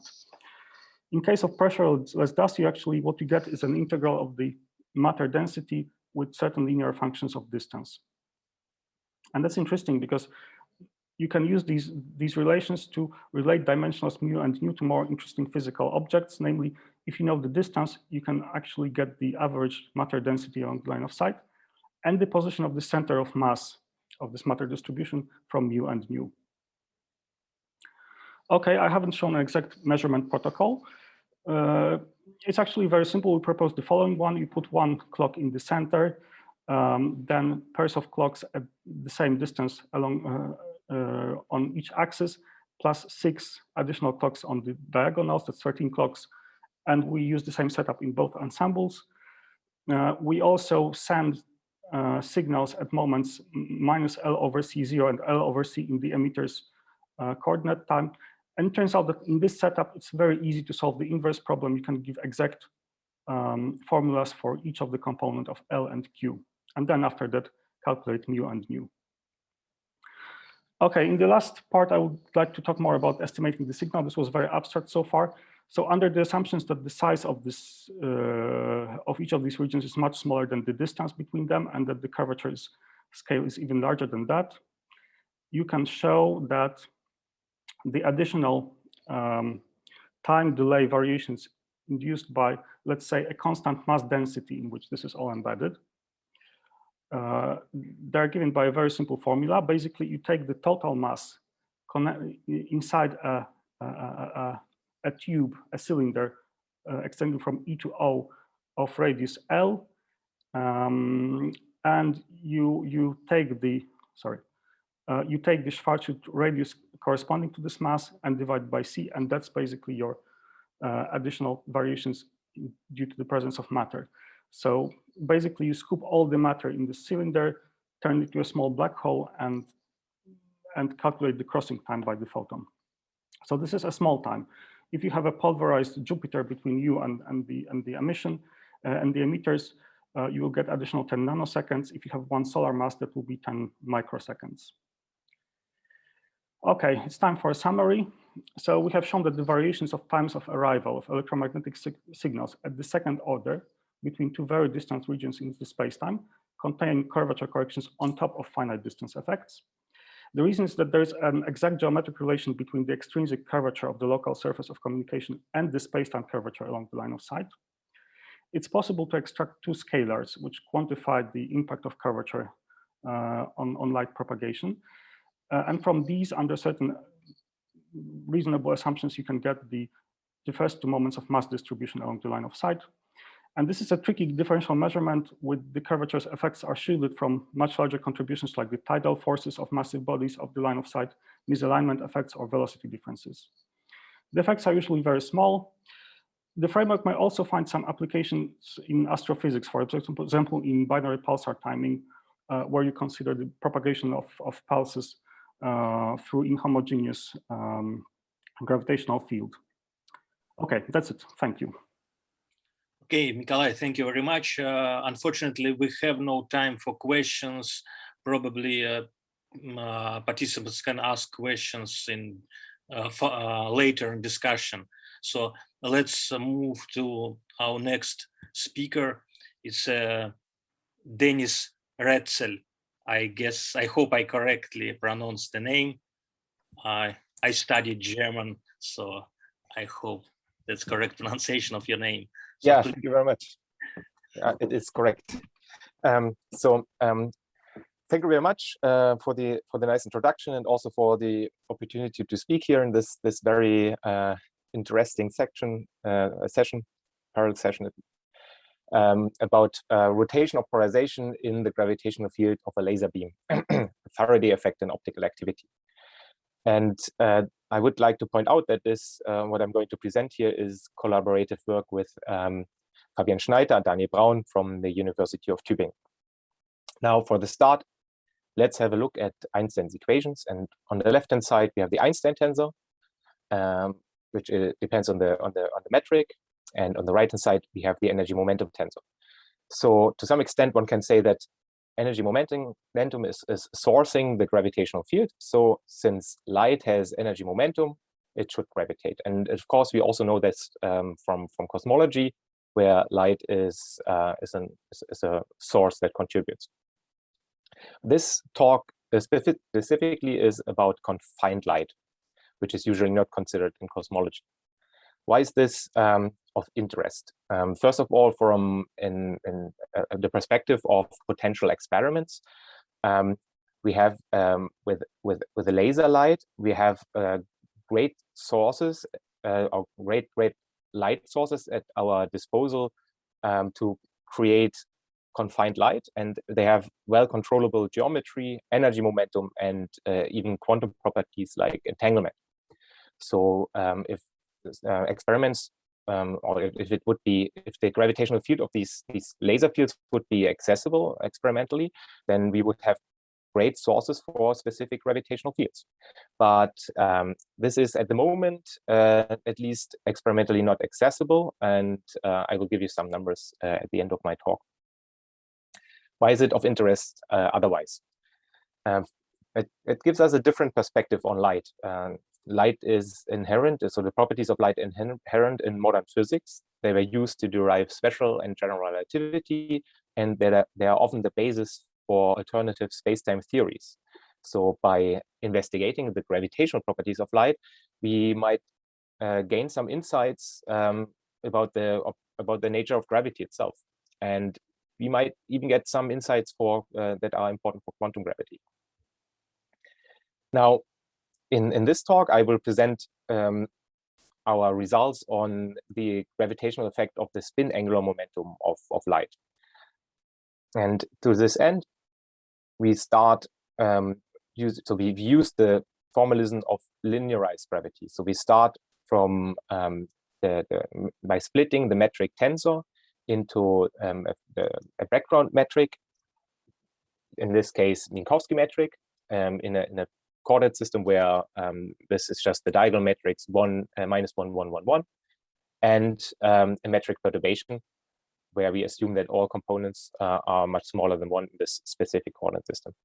Then we use the Lorentz gauge, and we take into account that the trace of the energy momentum tensor of the electromagnetic field here is vanishing, and then we obtain the linearized Einstein equations in a very simple form. Just the D'Alembert operator on the left-hand side acting on the metric equation, and the energy momentum tensor as a source on the right-hand side. And we consider this very specific situation of a focused laser beam. So let's assume there's a source here on the left-hand side somewhere, and there is a beam dump on the right-hand side, and the laser beam is focused here in the region in the middle, where it has its minimal width of W0, and the divergence angle is theta, and we assume this to be small. And in particular, we use this as an expansion parameter later. In particular, this is interesting because if this divergence angle theta vanishes, we obtain the traditional models for the gravitational properties of light, which date back to the seminal article by Tolman, Ehrenfest, and Podolsky from 1931. And in these models, light behaves like a fluid of massless particles moving with the speed of light naturally, and no effect of spin angular momentum in this limit. So by using this divergence angle theta as our expansion parameter, we derive step by step the effects of spin angular momentum as well in order by order. And to start, we use the Maxwell's equations for the vector potential, also in the Lorentz gauge. So it's again this very simple form, the D'Alembert operator acting on the vector potential, and then we split the vector potential in two factors: an envelope function and a plane wave factor. And here you see there's the assumption of a slowly changing envelope in the z direction, denoted here by having the small divergence angle in front of the z component.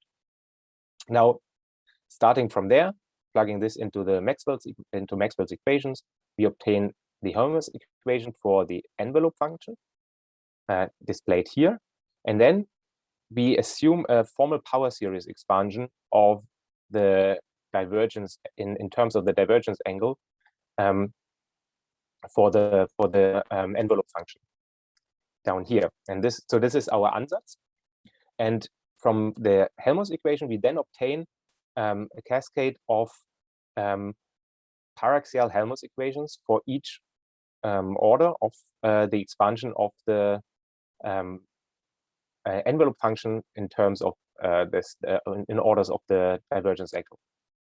So, and just as a fun fact, these Helmholtz equation, paraxial Helmholtz equations we obtain here are basically 2D Schrödinger equations without sources in the lower cases, and for all higher orders with sources given by lower order terms.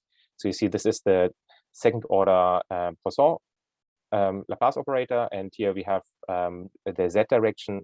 So the direction of the optical axis is giving taking the role of the time direction.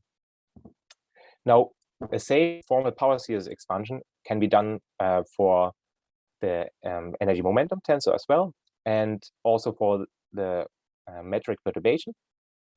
And then by restricting our consideration to circular polarization, where the plane wave contribution cancel, we obtain these again for each order. We obtain in this case now a 2D Poisson equation. So for each component of the metric perturbation source by these components of the expansion of the energy momentum tensor. And these can be then solved. And then order by order, we obtain the effects, as I pointed out before. So in first order, in a divergence angle, we then find that the circular polarization of the source leads to frame dragging. So in this case, so let's say we have a particle that moves out freely from a point close to the beamline of the source beam to some further point outside in the radial direction.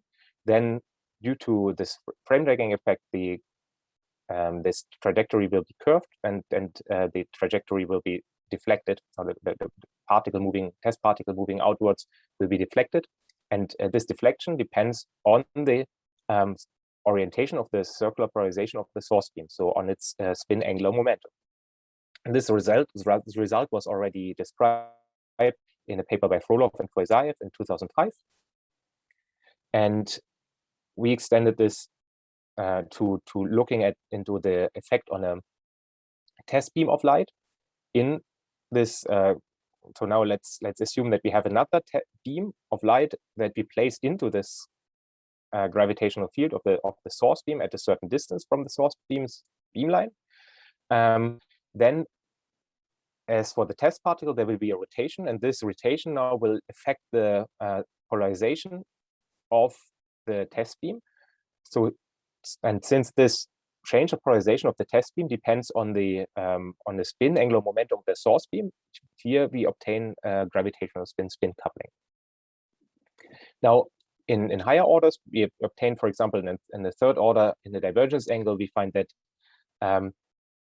even if you have a parallel propagating test light beam, there will be a rotation of polarization, which was not the case in first order. And this effect is a gravitational Faraday effect. So if the light propagates back and forth along the same spatial trajectory, then the effect will accumulate. So this is a non-reciprocal effect.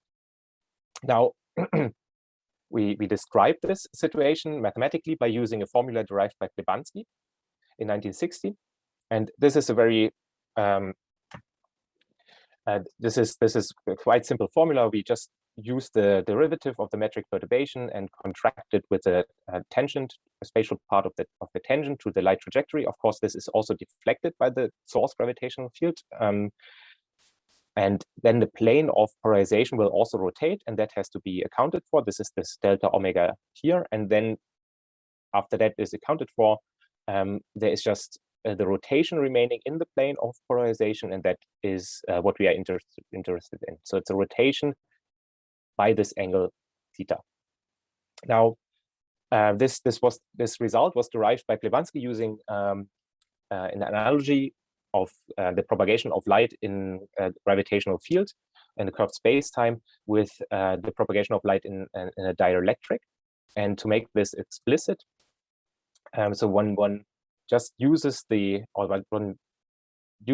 Maxwell's equations in curved space-time and brings them in the form of the Maxwell's equations in a dielectric, and then one identifies a constitutive law. So just giving the dielectric displacement in terms of the electric field and the magnetic field, and the magnetic flux in terms of the magnetic field and the electric field. And then one identifies the permittivity and the permeability tensor. Here, they are just proportional to the spatial part of the metric, and the magnetic electrical mixing is also identified then, and this is proportional to the space-time mix component of the metric. Now, we obtain two effects. And in the end, the rotation can be split into two effects. One is a non-reciprocal effect, the one that I told you about before, the Faraday rotation, which is proportional to the rotation of the magneto-electric mixing vectors. And then there's a reciprocal effect, which means that in this case, the effect cancels when the light propagates back and forth along the same trajectory. And this is proportional to the rotation of the permittivity tensor. Now, to as I told you before, so that the Faraday rotation accumulates when it's propagating back and forth. So there's an easy way to, in principle, to separate this effect from the optical activity, and also to enhance the effect, and that is using a linear cavity. So let's assume that we have a mirror A and a mirror B, and we send the light back and forth between the two mirrors at a certain distance to the source beam. Then the polarization rotation due to the Faraday rotation, Faraday effect would accumulate, and this can be done in a setup like this, in a parallel setup to the source beam, or in a transversal direction, but this can be also any other direction.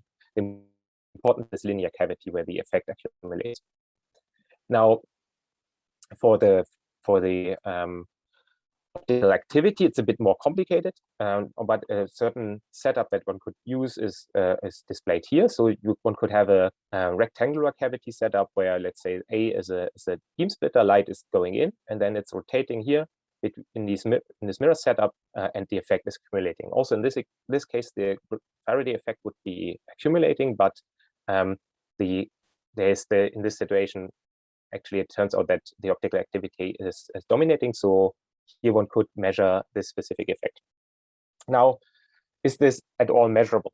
And let's assume some very optimistic parameters. Let's say we have the highest power of the source beam available in experiments at the moment, and that is 10 to the 15 watts. So the source beam has 10 to the 15 watts, and the waste is about 1 micrometer, which is about the wavelength. So it's really what you can focus this down.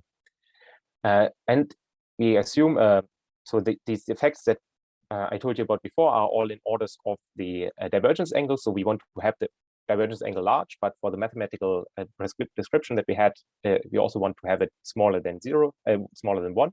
So we assume something that is already fairly large, but still covered by our description before, of 0.3 radian.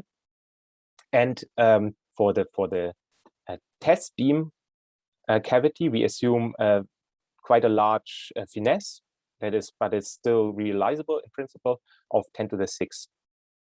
And then we obtain that the rotational polarization is of the order of 10 to the minus 32 rad. Now, to put this into perspective, we have to compare this with experimental abilities that are achievable in principle.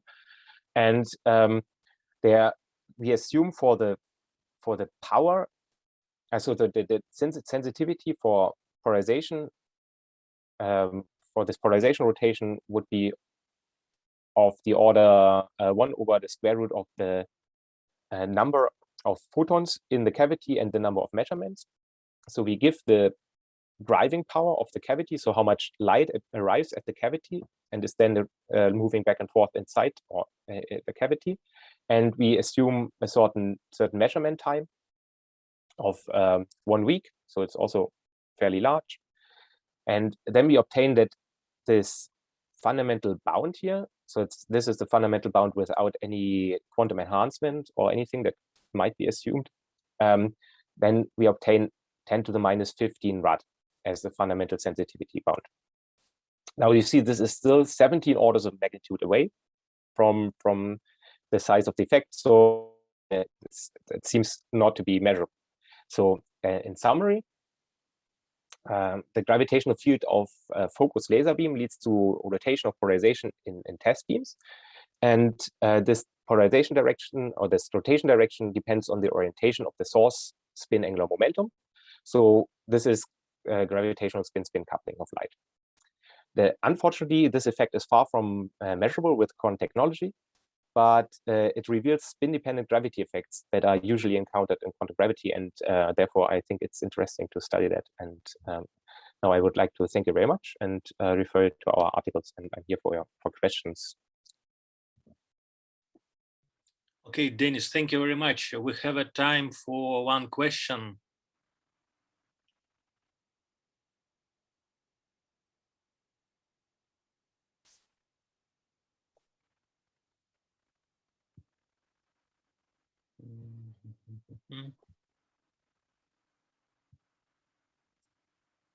I don't see any questions.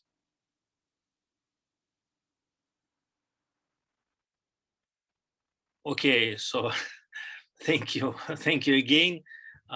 We will move further, and our next speaker is Thomas Reiber. Thank you. Please. Yeah.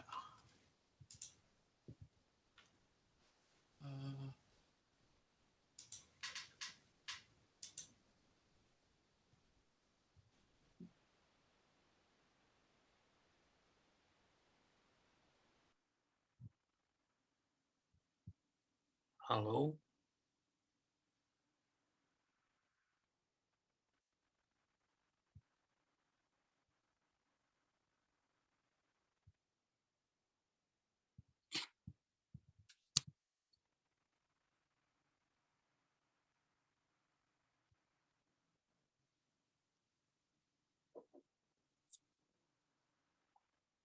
Hello.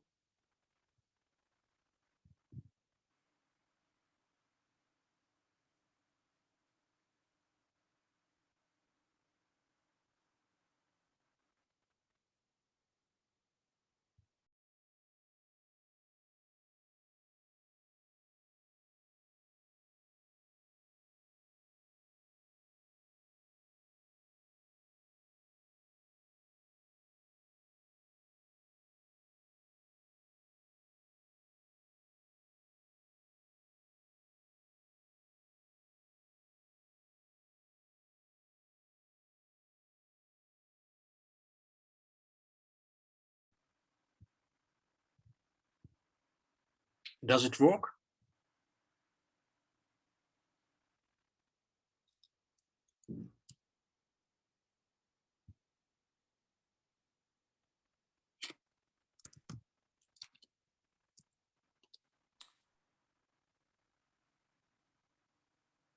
I'm afraid we have lost our speaker.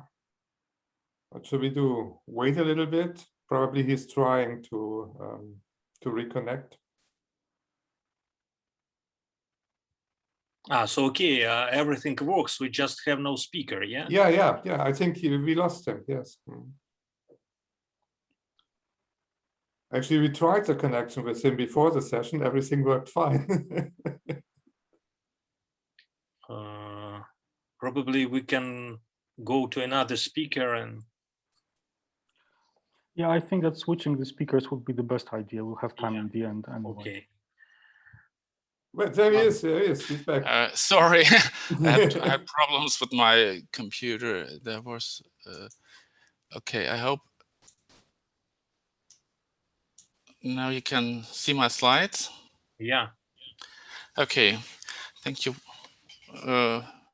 very much for this opportunity to give this talk. It is about visualization of Kerr spacetime. So let me start with a few words about Kerr spacetime. As you all know, Kerr spacetime describes space time around a rotating black hole.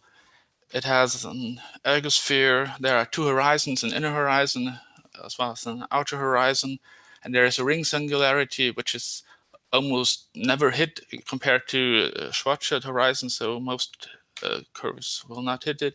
And as for black holes, you would have a shadow. So if you look at this picture, you can see it from one of the pictures I calculated. There's no shadow here. So why is that? Usually the shadow appears when you integrate your light rays backwards in time and you reach the past horizon, you will stop because there is in realistic physical situations there is nothing. But I just was interesting, what would you see if you continue your light rays in the maximal analytic extension of Kerr space-time? And so the situation that we have here is, here you see one background picture, which I chose to be the Hildesheim marketplace, because there you can really quite good see the distortions better than if you ever used maybe some stellar background picture. But here, where you would expect the shadow, you see a different picture. It's Hildesheim University. Here you see the building, and this comes from when you picture comes when you see the light rays that have gone through the maximal extension of Kerr spacetime. Comes from another asymptotically flat sheet. This is how the global maximal extension looks like. You have here this Penrose diagram. You have the horizons. Here is the outer horizon painted in blue, and the inner horizon painted in green.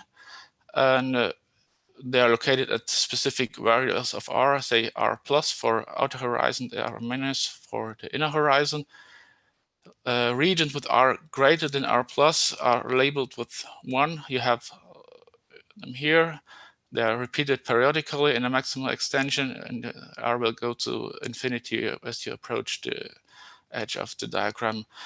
In the regions 3, which are here, r is lower than r minus and will go to minus infinity here. In addition, you have these inter-horizon regions which are labeled 2, and they are of 2 different kinds, which I call A and B. The difference is that A is located just over 2 blocks of type A in the diagram, and type B is located over 2 blocks of type 3. And an important point, which is in fact 2 spheres are the crossing spheres on the horizon, in the inner and outer horizon, because this is only it is in fact a sphere, 2 sphere, because this is only the, say, GR part, and you have to think of a 2 sphere attached at every point, what you may think of as the theta phi part, although you may use other coordinates than these. Let me use we can use this diagram to name different parts of space-time. We have those blocks separated by the horizon we call by Lindquist blocks that I already mentioned. Here we have the horizons and we have the crossing spheres. And when it comes to the theta phi part, we can distinguish as the axis, which consists of 2 connected parts, the northern axis and southern axis. Northern axis being at cosinus theta equal to 1, and the southern axis at cosinus theta equal to -1, and the equator is the region with cosinus theta equal to 0.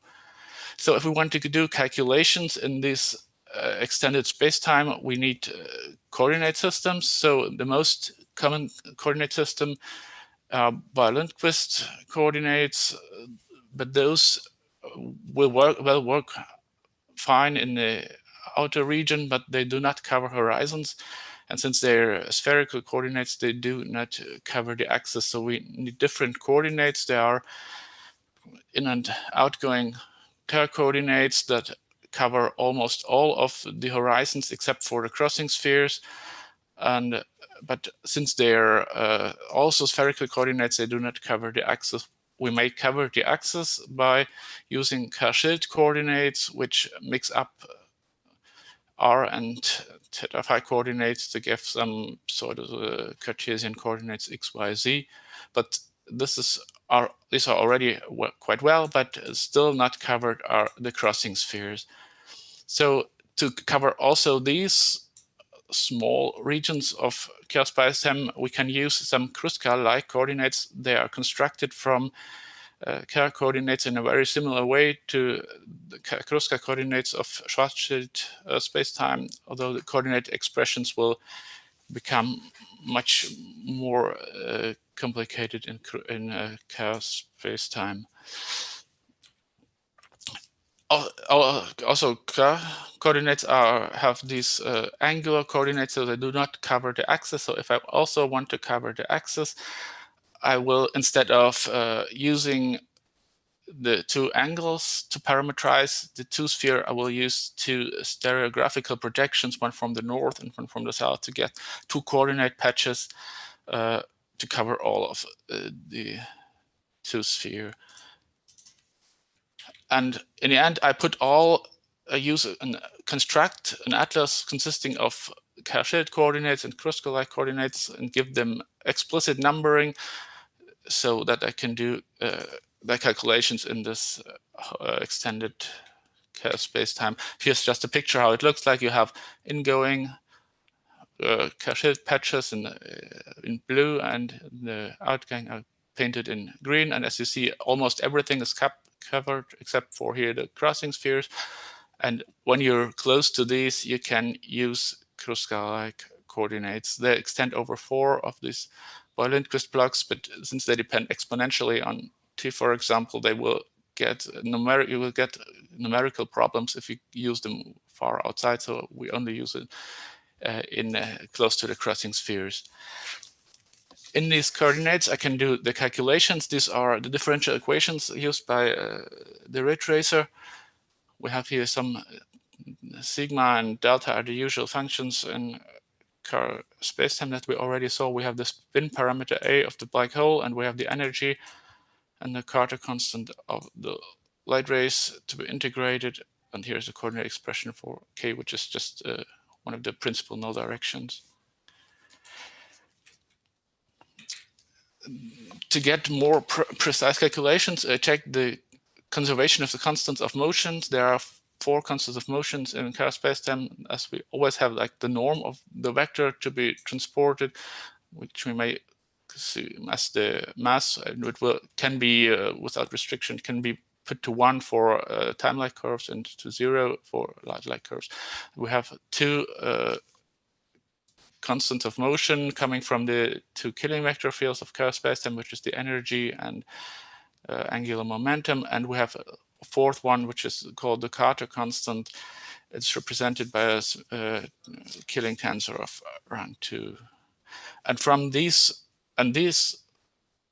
constants are calculated regularly from the vector to be transported, and if they differ too much from the initial values, the vector can be restricted from these from the original values, so we assure that these quantities are conserved.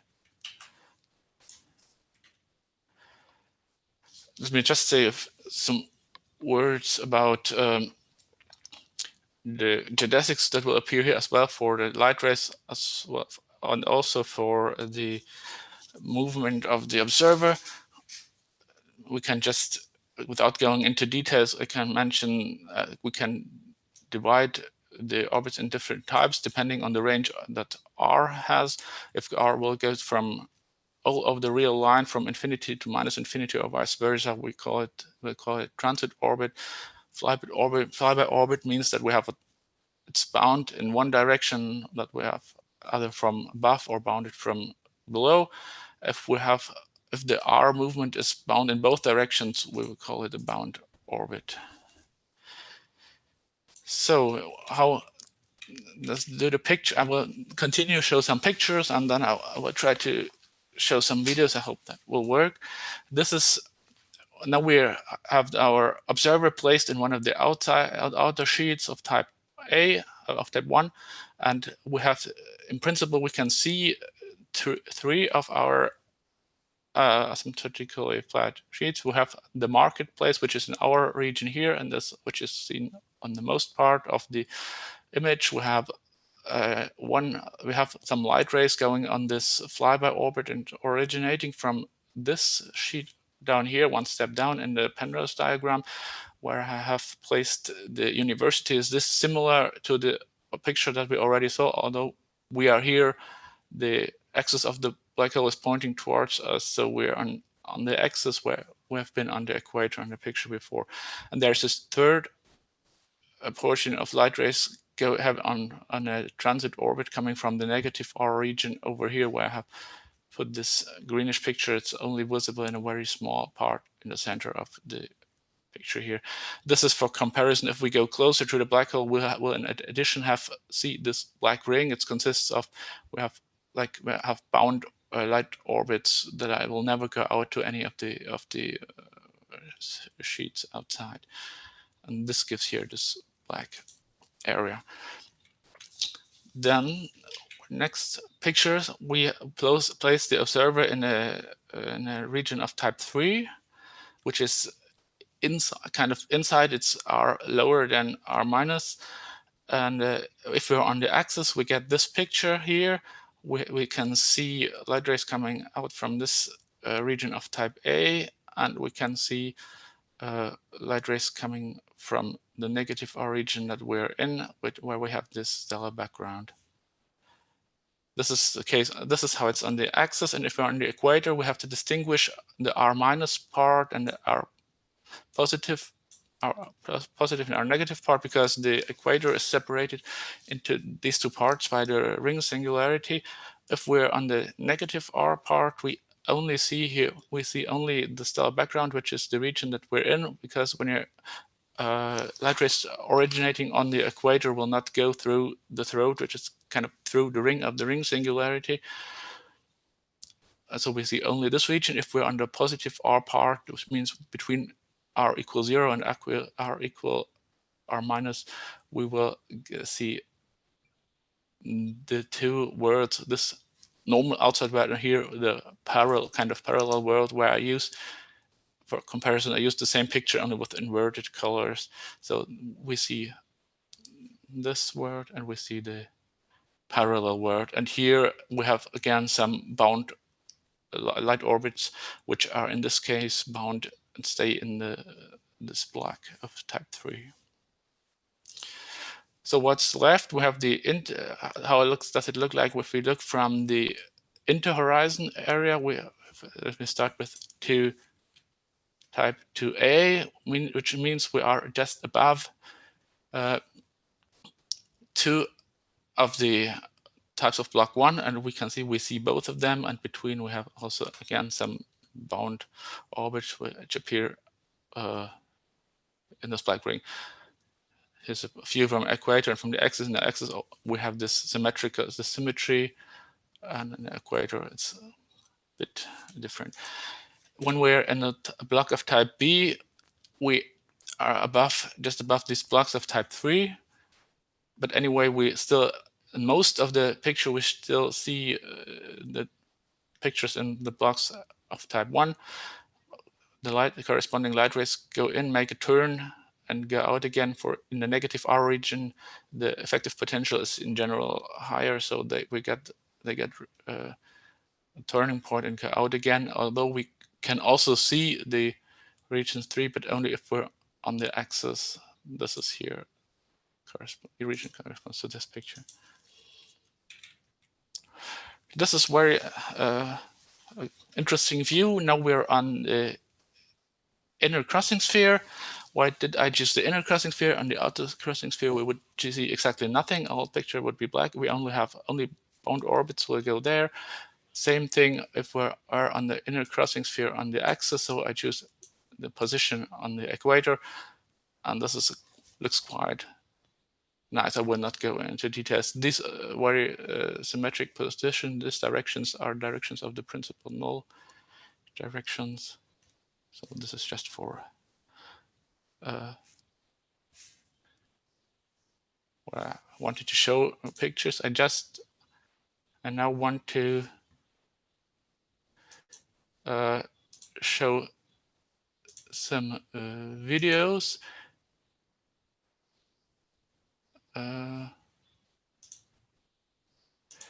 In the first video, we will not go in. We will just circle around. This is most like the first picture that we saw. We're going around the black hole, and we're at one step down in the Penrose diagram. We're on a bound orbit. Energy is lower than 1, and we're on direct orbit. L is positive, and we keep our camera directed towards the black hole. So this is the angle by which the camera is turned. We're on R equal 5, measured in units, in which the mass of the black hole is equal to 1. On the next video, we're on the axis again, and we will go in. And as we have, in addition, we have this picture showing the light rays coming from the different areas, our world, flyby, and so on. And as we cross the outer horizon, we will start to see the parallel world over here until we again cross the inner horizon. And from now we see the picture of the stellar background, which is in this area that the flight, where our flight ends. Let me quickly show one more video here, where again on the equator we have a flyby orbit. We're going in.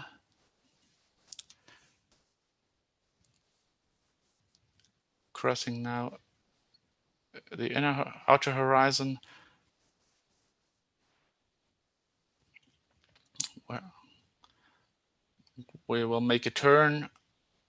It's all geodesic, but we have low, not so high energy as to go through, and we will go out again. And as we cross the outer horizon here, we will see this is the picture placed in this block where our flight will end now.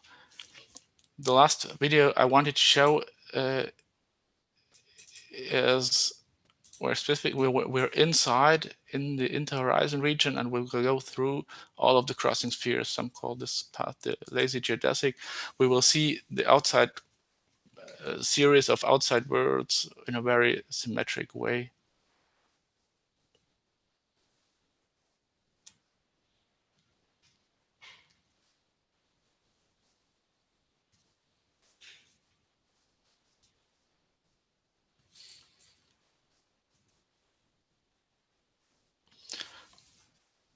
These black lines represent bound orbits where we see nothing, I mean, it's black in the videos.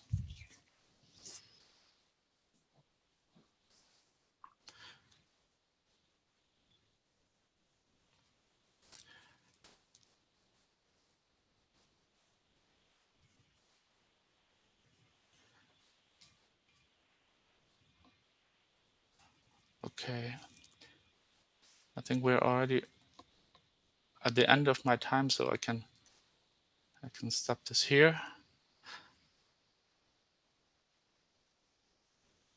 Thank you for your attention. Okay, thank you, Thomas, for this impressive videos, a little bit hypnotizing. Yeah. So probably time for one short question.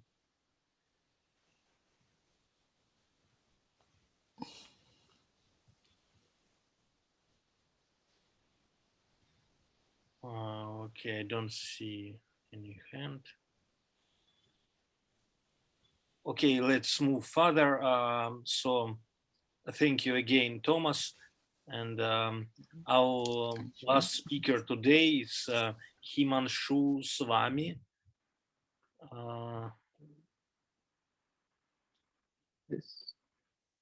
Please share your screen.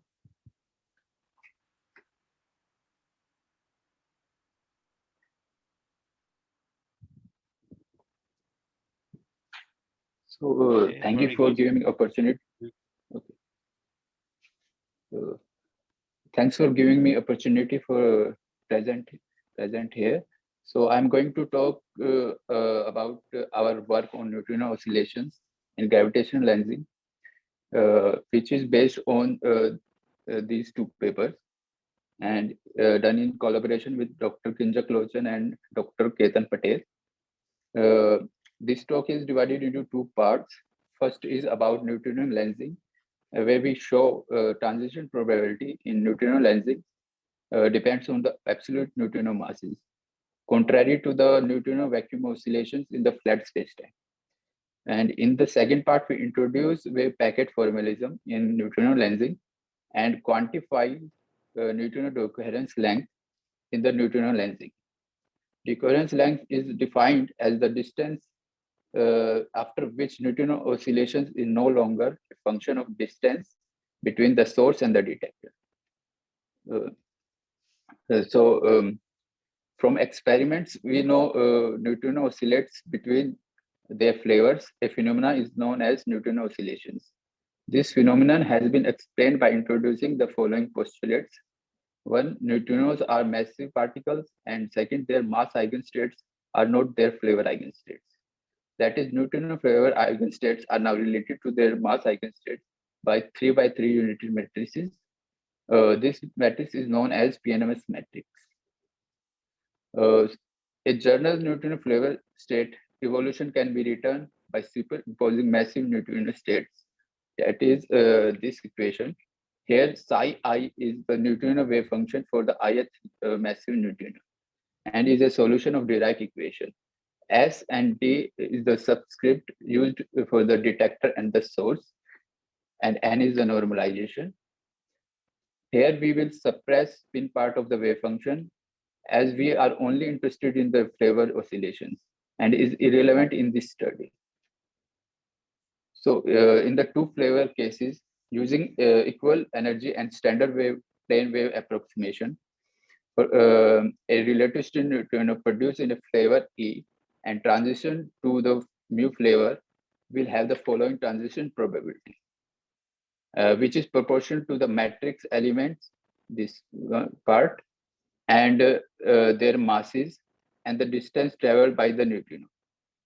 So we see that there will be no neutrino transition, flavor transition, if neutrinos are massless. That is, if M1 and M2 is 0, P mu E is 0, which is a meaningless quantity here. So we also note that the transition probability is invariant under the constant mass shift square of the mass, as well the swap of the M1 and M2. That is, we can swap M1 and M2, the probability won't change. And if we shift the mass square by this quantity, also the probability doesn't change.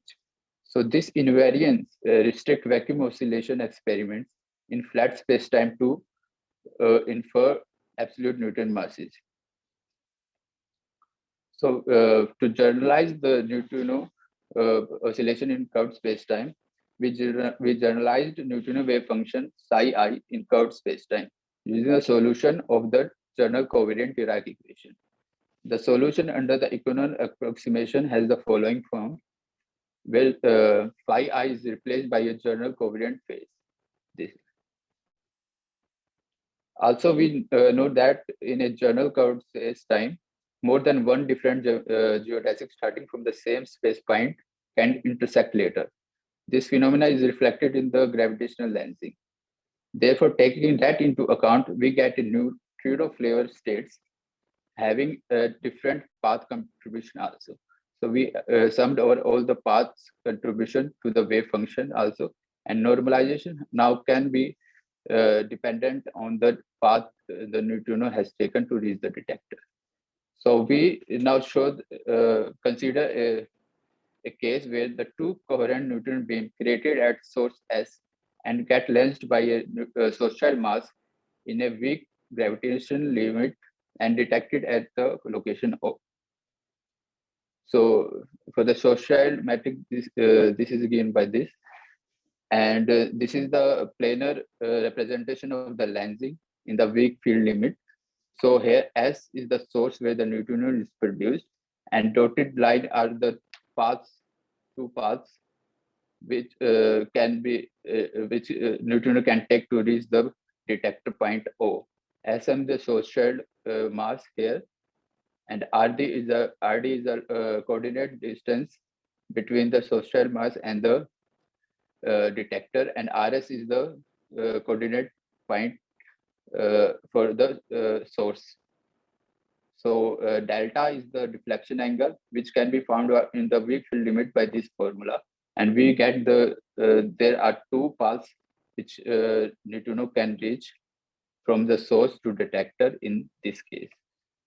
So the impact parameter also related to the conserved quantity E naught and L by following relation.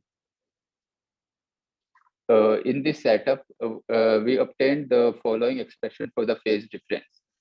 This is the phase difference, and we get a new part. This part is dependent, which on the path, which was not present in the flat spacetime. Here, APQ is related by this, and Bij is related by this equation. So due to the presence of the summation of M square in the phase, we see that the probability transition will not be invariant under the constant mass square shift due to the Bij term, which includes summation of M square. unless the delta B square is 0 or vanishes. So the phase difference in the limit Rs and B goes to 0 also reduced to the flat spacetime phase.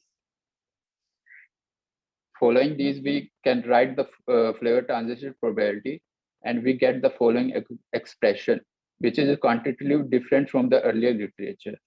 Here, the normalization is often ignored in these cases. So we get this normalization extra, and we see that the normalization is dependent on the path. That is, we have some over P and Q, which was not present in the case of flat spacetime.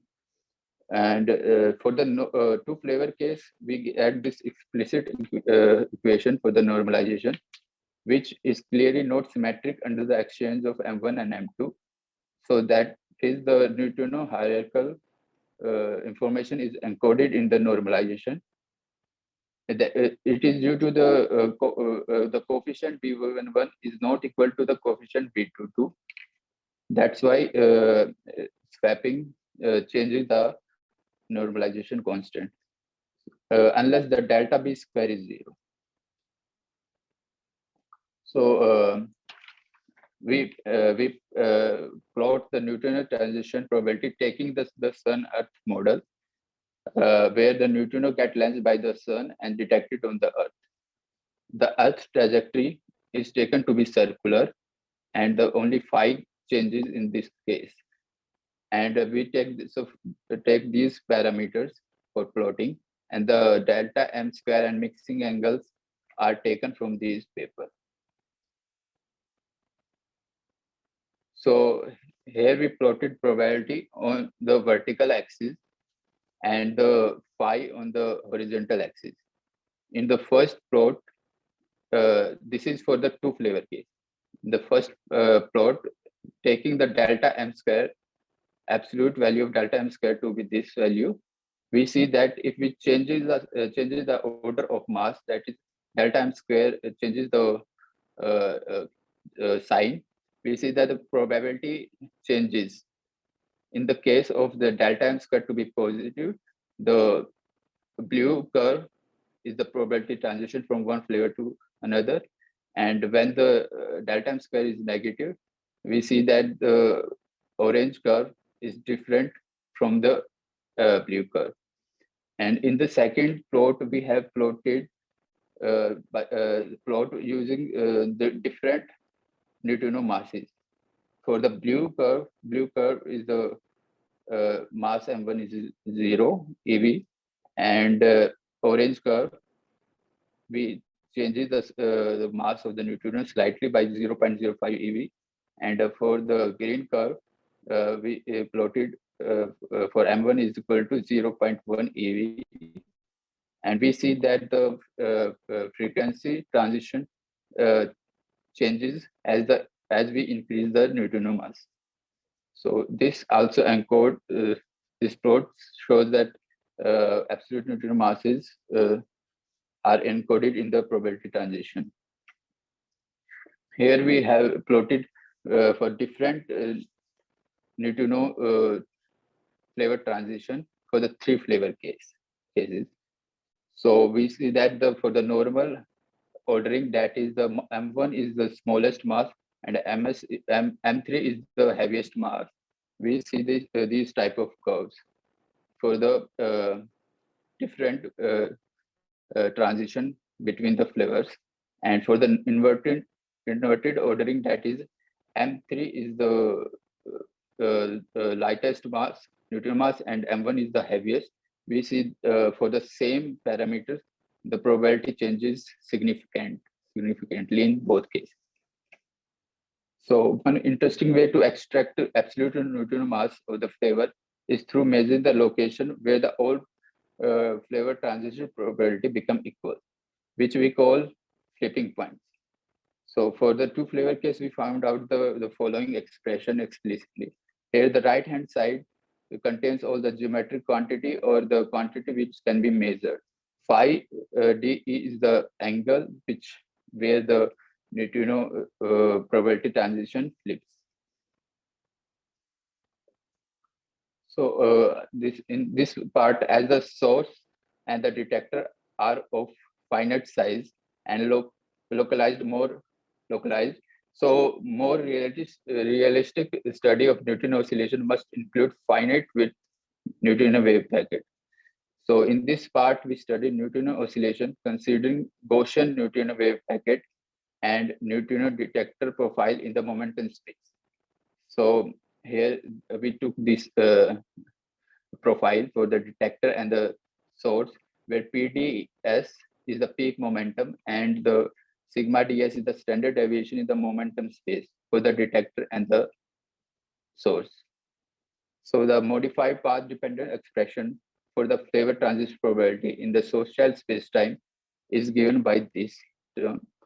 So here denoting the smallest Newtonian mass by I hat, while the smallest path between the source and the detector by M hat, we express the following equations. Here phi ijmn is the new modified phase, and the dijmn is called as decoherence factor is given by this expression. So we see that the phase difference is now modified by a term related to the Gaussian profile of the neutrino. Now taking the normal hierarchical neutrino, that is M1 is the smallest and M3 is the heaviest neutrino mass. We see that as the distance between the source and the detector is increased, the transition probability approach to the P&S matrix. This is due to the suppression part of dijmn, and the probability settles to the P&S matrix element, which only depends on the smallest neutrino mass and the measured flavor neutrino. From this, quantitatively, we define decoherence when all terms get exponentially suppressed with a cutoff scale of inverse of E.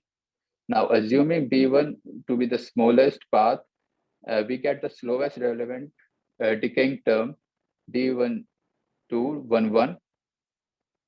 Using this equation, we get this following equation. Now, this equation can be used to find the decoherence spatial coordinates. And phenomenologically, the decoherence length can be defined as a proper spatial length traveled by the light along the B1 path. Now, to compare decoherence length between the flat and the social spacetime, we found out the decoherence length in the case of the flat spacetime is given by this in the radial case propagation, and for the social case is given by this. Here LP and LPF and LPS is the physical distance between the source and the detector. So if the physical distance between the source and detector is taken to be the same in case of the flat and the social spacetime, we see that the neutrino decoher less in the social spacetime due to this term, which is a negative term. We also found that this is true for in general trajectory. So in summary, we see that the lensing is sensitive to the mass hierarchy as well as the absolute neutrino mass, contrary to the vacuum neutrino flavor oscillation in curved spacetime. Using the Sun-Earth model, we demonstrated oscillation sensitivity on the individual neutrino masses. We provide method to extract information about absolute neutrino masses. In the second part, we using the Gaussian wave packet profile, we study the decoherence effect in the social spacetime. We concluded that in the case of social spacetime, massive neutrino travel more as compared to the flat spacetime before they get decoupled due to decoherence. We found after decoherence, neutrino flavor transition probability settled to the fundamental value of neutrino mixing elements. Thank you for your attention. Thank you very much. We have a time for questions. Torben, please. I have a short question. You demonstrated this, but can you also give some comments on the effects for detections and neutrino detectors? I mean, how would we realize this? I mean, right now the neutrino detectors just, as far as I know, detect very few events. And how would this change with your calculations for lensing? So we need precise detection technology to get these plots. So we need, to my knowledge, we don't have technology right now which can detect precisely these plots right now. Okay. And what was your second question?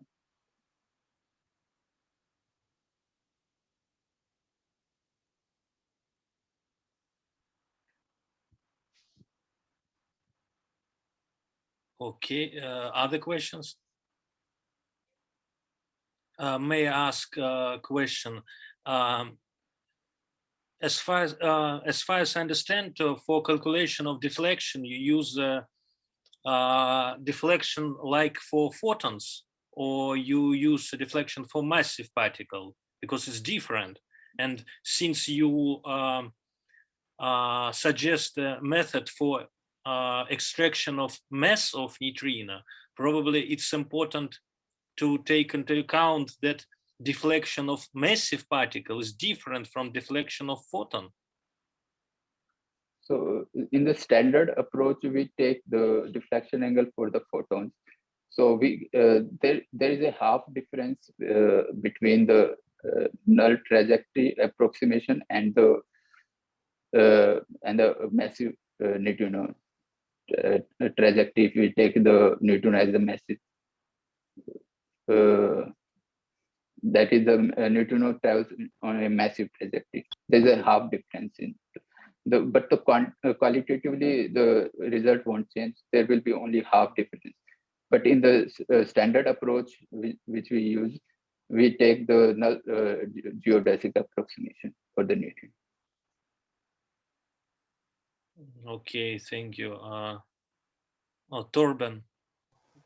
Can I ask a follow-up question to Oleg's question?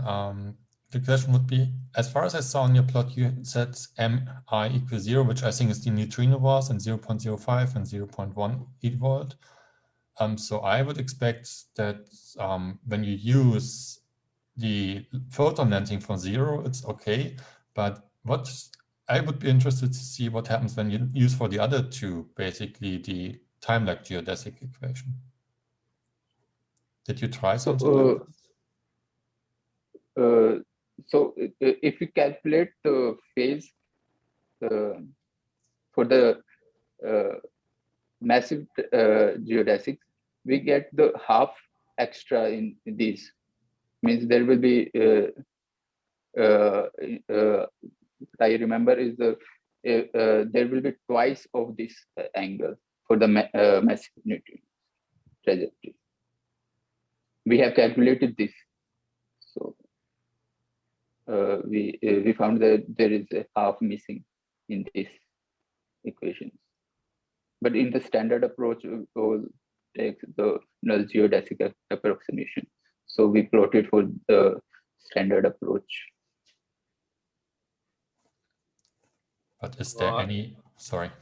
I would say that if you consider deflection of massive particle, first of all, it would be two parameters which characterize the motion. In case of photon, you use one parameter, like impact parameter, for example. But in case of massive particle, you will have two parameters, like, for example, impact parameter and velocity at infinity, something like that.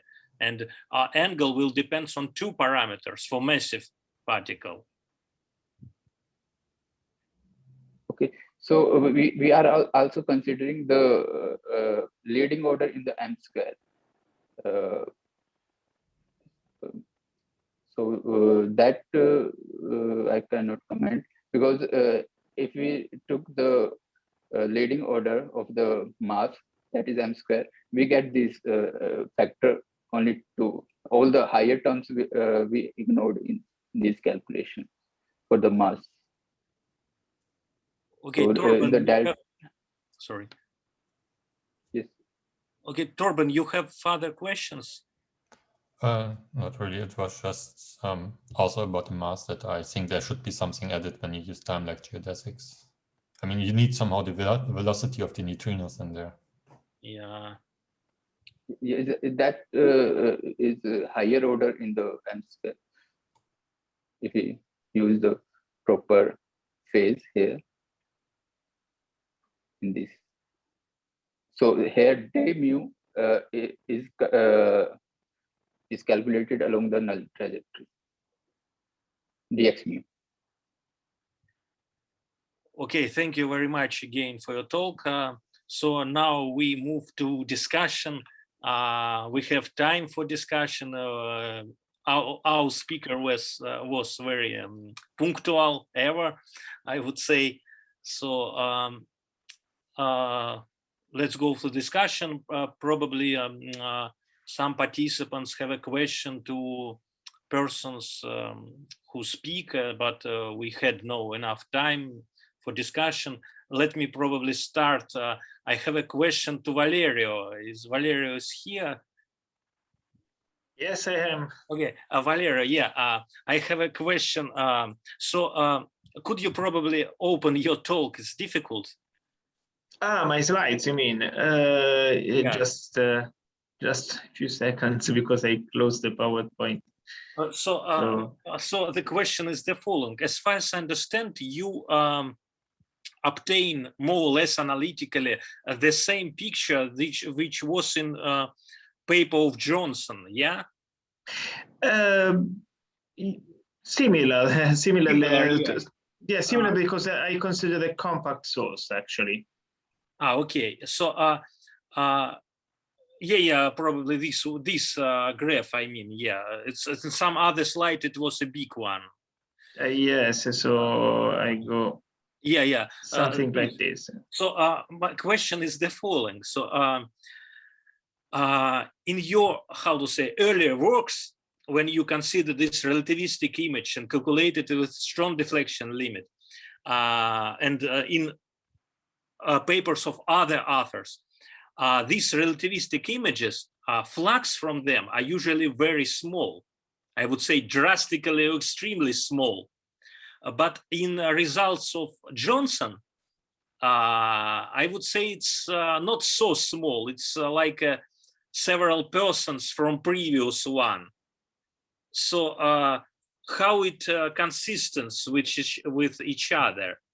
So if you also consider the same thing as, so here in this graph, you also difference is not so drastical.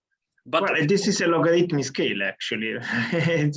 So you can see you have actually, like two order of magnitudes, every next like a two order of magnitudes of previous, like in a paper of Johnson. But if we look at early paper of your papers, of Virphadra Ellis papers, that flux from high order images, from relativistic images, is very small.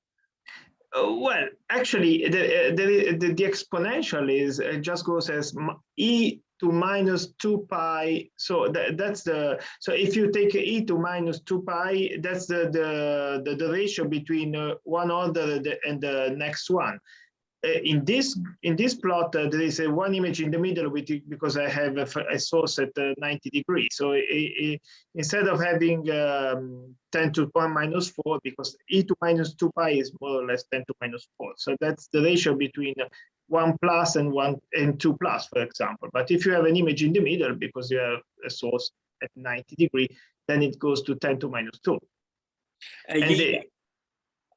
So if we speak about high relativistic images and consider next relativistic image in comparison with previous relativistic image, yes, in this case difference will be just only exponent, yeah, like 2 pi n, yeah. But if you compare, I mean, again, let's coming back to your early work. If you compare, for example, first pair of relativistic image with ordinary image, primary and secondary, in this case, difference in flux was drastical. Yes, that's true for the direct image. So in this plot, the direct image is at scales which are outside this plot intentionally, of course. Intentionally because the primary image is not described by the strong diffraction limit, so I cannot include it in this plot. As soon as you go to the zero order negative parity image, then if in some regime, the negative parity image or the zero order can be described by the strong deflection limit. If you are in a retrolensing situation, this image can be described already in the strong deflection limit. So here is a more borderline because it's 90 degrees. So in this zero order image may be not well described by the strong diffraction limit, but more or less it's already a first approximation. And even in this case, this ratio should be more or less accurate. But with the zero order images, things are slightly different because in that case you are quite far from the strong deflection limit, and so you have to compare the strong deflection limit with the weak deflection limit, and then the ratio becomes much larger. So that's the point. And in the Johnson's case, they also compared n equal 1, 2, 3. So they were already in this regime actually. So they were already in this regime comparing these images. So in this sense, you think that everything is consistent with earlier works, yeah? Yes, I think so. Yes, so everything is fine. Yes. Okay, and you mentioned in your talk your new paper in arXiv. So it's already. Oh, I mean, arXiv or not? Because I didn't archive. It's an arXiv. Not yet. Yes, as I said, my intention was to put it on arXiv before my talk, but I had no time. So I hope to do that by the end of the week or in the first days of the next week, just to refine a few numbers and check that it will appear soon, yeah? Yes, in a few days. Okay, Valer, thank you very much. Thanks to you. So other questions, comments to talk? For example, Nikolai talk, we had no time for discussion. Probably somebody has a question to Nikolai. So, okay, Volker. Volker has questions. Yeah, sorry, actually, it's not from Nikolai. So somebody has a question for somebody where we had no time to ask questions. Then this should go first, because I wanted to address Abram Hart. I hope he's still with us. Abram, are you still there? Yes, I'm still here. Okay, yeah. I wanted to ask about these WKB series. As far as I remember, they usually not converge, right? So they are just asymptotic series, but maybe are there special cases where they are converging? Do you know anything about this? Yes, there are special cases. So a kind of, well, this is maybe too trivial to be interesting, but if you just look at a plane wave in flat space-time, then the first term is already an exact solution. Oh, okay. Yes, if it's finite, yeah, that's true. Yeah. But if it's really a series, are there cases where we have an infinite series and it converges? Do you know any example of this kind? I don't know an example, no. So I would expect that generically that does not happen. So it's only asymptotic. Yeah. So it's an asymptotic series usually. Yeah. Yes. Yeah. And maybe related. I'm not sure. Maybe it is not related. You also talked about these tail terms, which you usually have. There are special spacetimes where the tail terms are not present, right? Yes. This is also flat spacetime, and I think also the Brinkmann spacetimes, and maybe a few others. Yeah. May there be a connection between the two things, or are these? Do they have, I mean, the convergence of the WKB series and the tail terms, or have this nothing to do with each other at all? Actually, yes. They are quite related, or they may be related. So in plane wave spacetimes, where the tail vanishes, at least for scalar and electromagnetic fields, and sort of in gravity, but not exactly, let's say appropriate structure in the Green's function, which gives the corrections to geometric optics, the 1 over omega to the n corrections to geometric optics, this actually truncates at finite order. So you would get a finite series, at least for at least for, let's say, simple fields from a point particle. Of course, you can construct things even in flat space-time where where you have an infinite series. But there are these large classes of physically interesting cases in those space-times where the series is finite. Okay, thank you. Okay, Nikolai has a question or comment. Yeah, I have two questions to Abraham. So the first one is basically, I suspect there's an overlap between my talk and what you were talking about. My talk was basically centered at determining the geometry of this local surface of communication, and I strongly suspect that this set of points connectable by null geodesics is nothing else but the singular set of the Green's function. Do you think it's correct? Yes, definitely. Yeah, that's right. Okay, and I also had, I think, what was the second question? I'm sorry, I don't remember it anymore, but that's okay, thanks. Other questions, comments? Excuse me, I remember it now. It was about the discontinuities of the fields and the derivatives of the fields. So I guess it's an established theorem that they travel over null surfaces. So this should be somehow reflected in these time transfer functions, right? Yes, that's right. In some kind of asymptotic properties of these functions. Yes. So so if you have a discontinuous field, then the motion of the discontinuity is determined by the highest frequency components of the field, and that moves along null geodesics. And that comes from the singular structure of the Green's function, or there are other ways to derive it as well. Okay, thanks.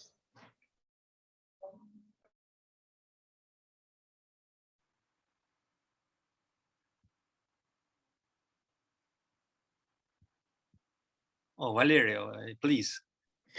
Yeah, I have a question to Thomas Reiber. His talk about the curve visualization. So it was a beautiful talk. But unfortunately, my network went down several times. So I probably missed the second half of the talk. But as far as I understood, instead of the shadow, if you consider the geodesics going to the asymptotic regions beyond the Cauchy horizon, then you can get light from those asymptotic regions. So so that's the bit. And then you see a repeated picture of the university. So it's to say, because you consider the same source in every asymptotic region. Is this what you did? Well, I used two different pictures, but yeah. I have in the center of the picture, I had a different picture, but well, it's another picture that can be seen in the region where you would usually see the shadow. Okay, so the other picture comes from the other asymptotic region, right? Yeah, it's just in the Penrose diagram. It's one step down if you look from the outside. Okay, so I probably missed this part because my network was down. So actually, you can see light from the other world. Some people use it. Okay. Yeah. Okay, and did you consider? But of course, this is the picture if you neglect any instabilities of the Cauchy horizon or something. Okay, yes. So I just calculate the classical chaos space-time. Yeah. Okay, thanks. Thank you. Torben, please. Actually, I have a question to Valerio.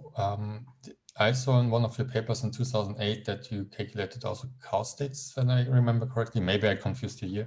Did you ever try to do it completely analytically, like, I mean, exact calculation? As far as I remember, it was rather approximative in some way.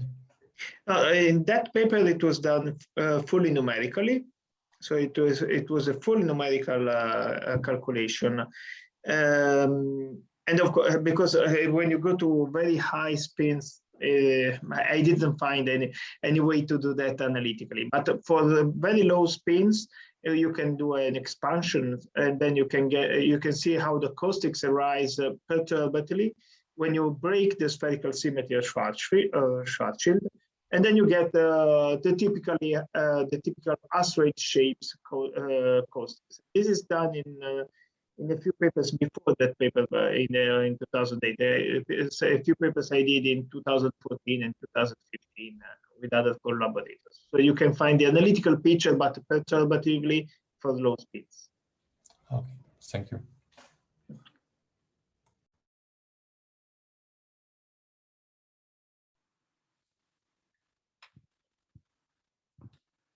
So further questions, comments?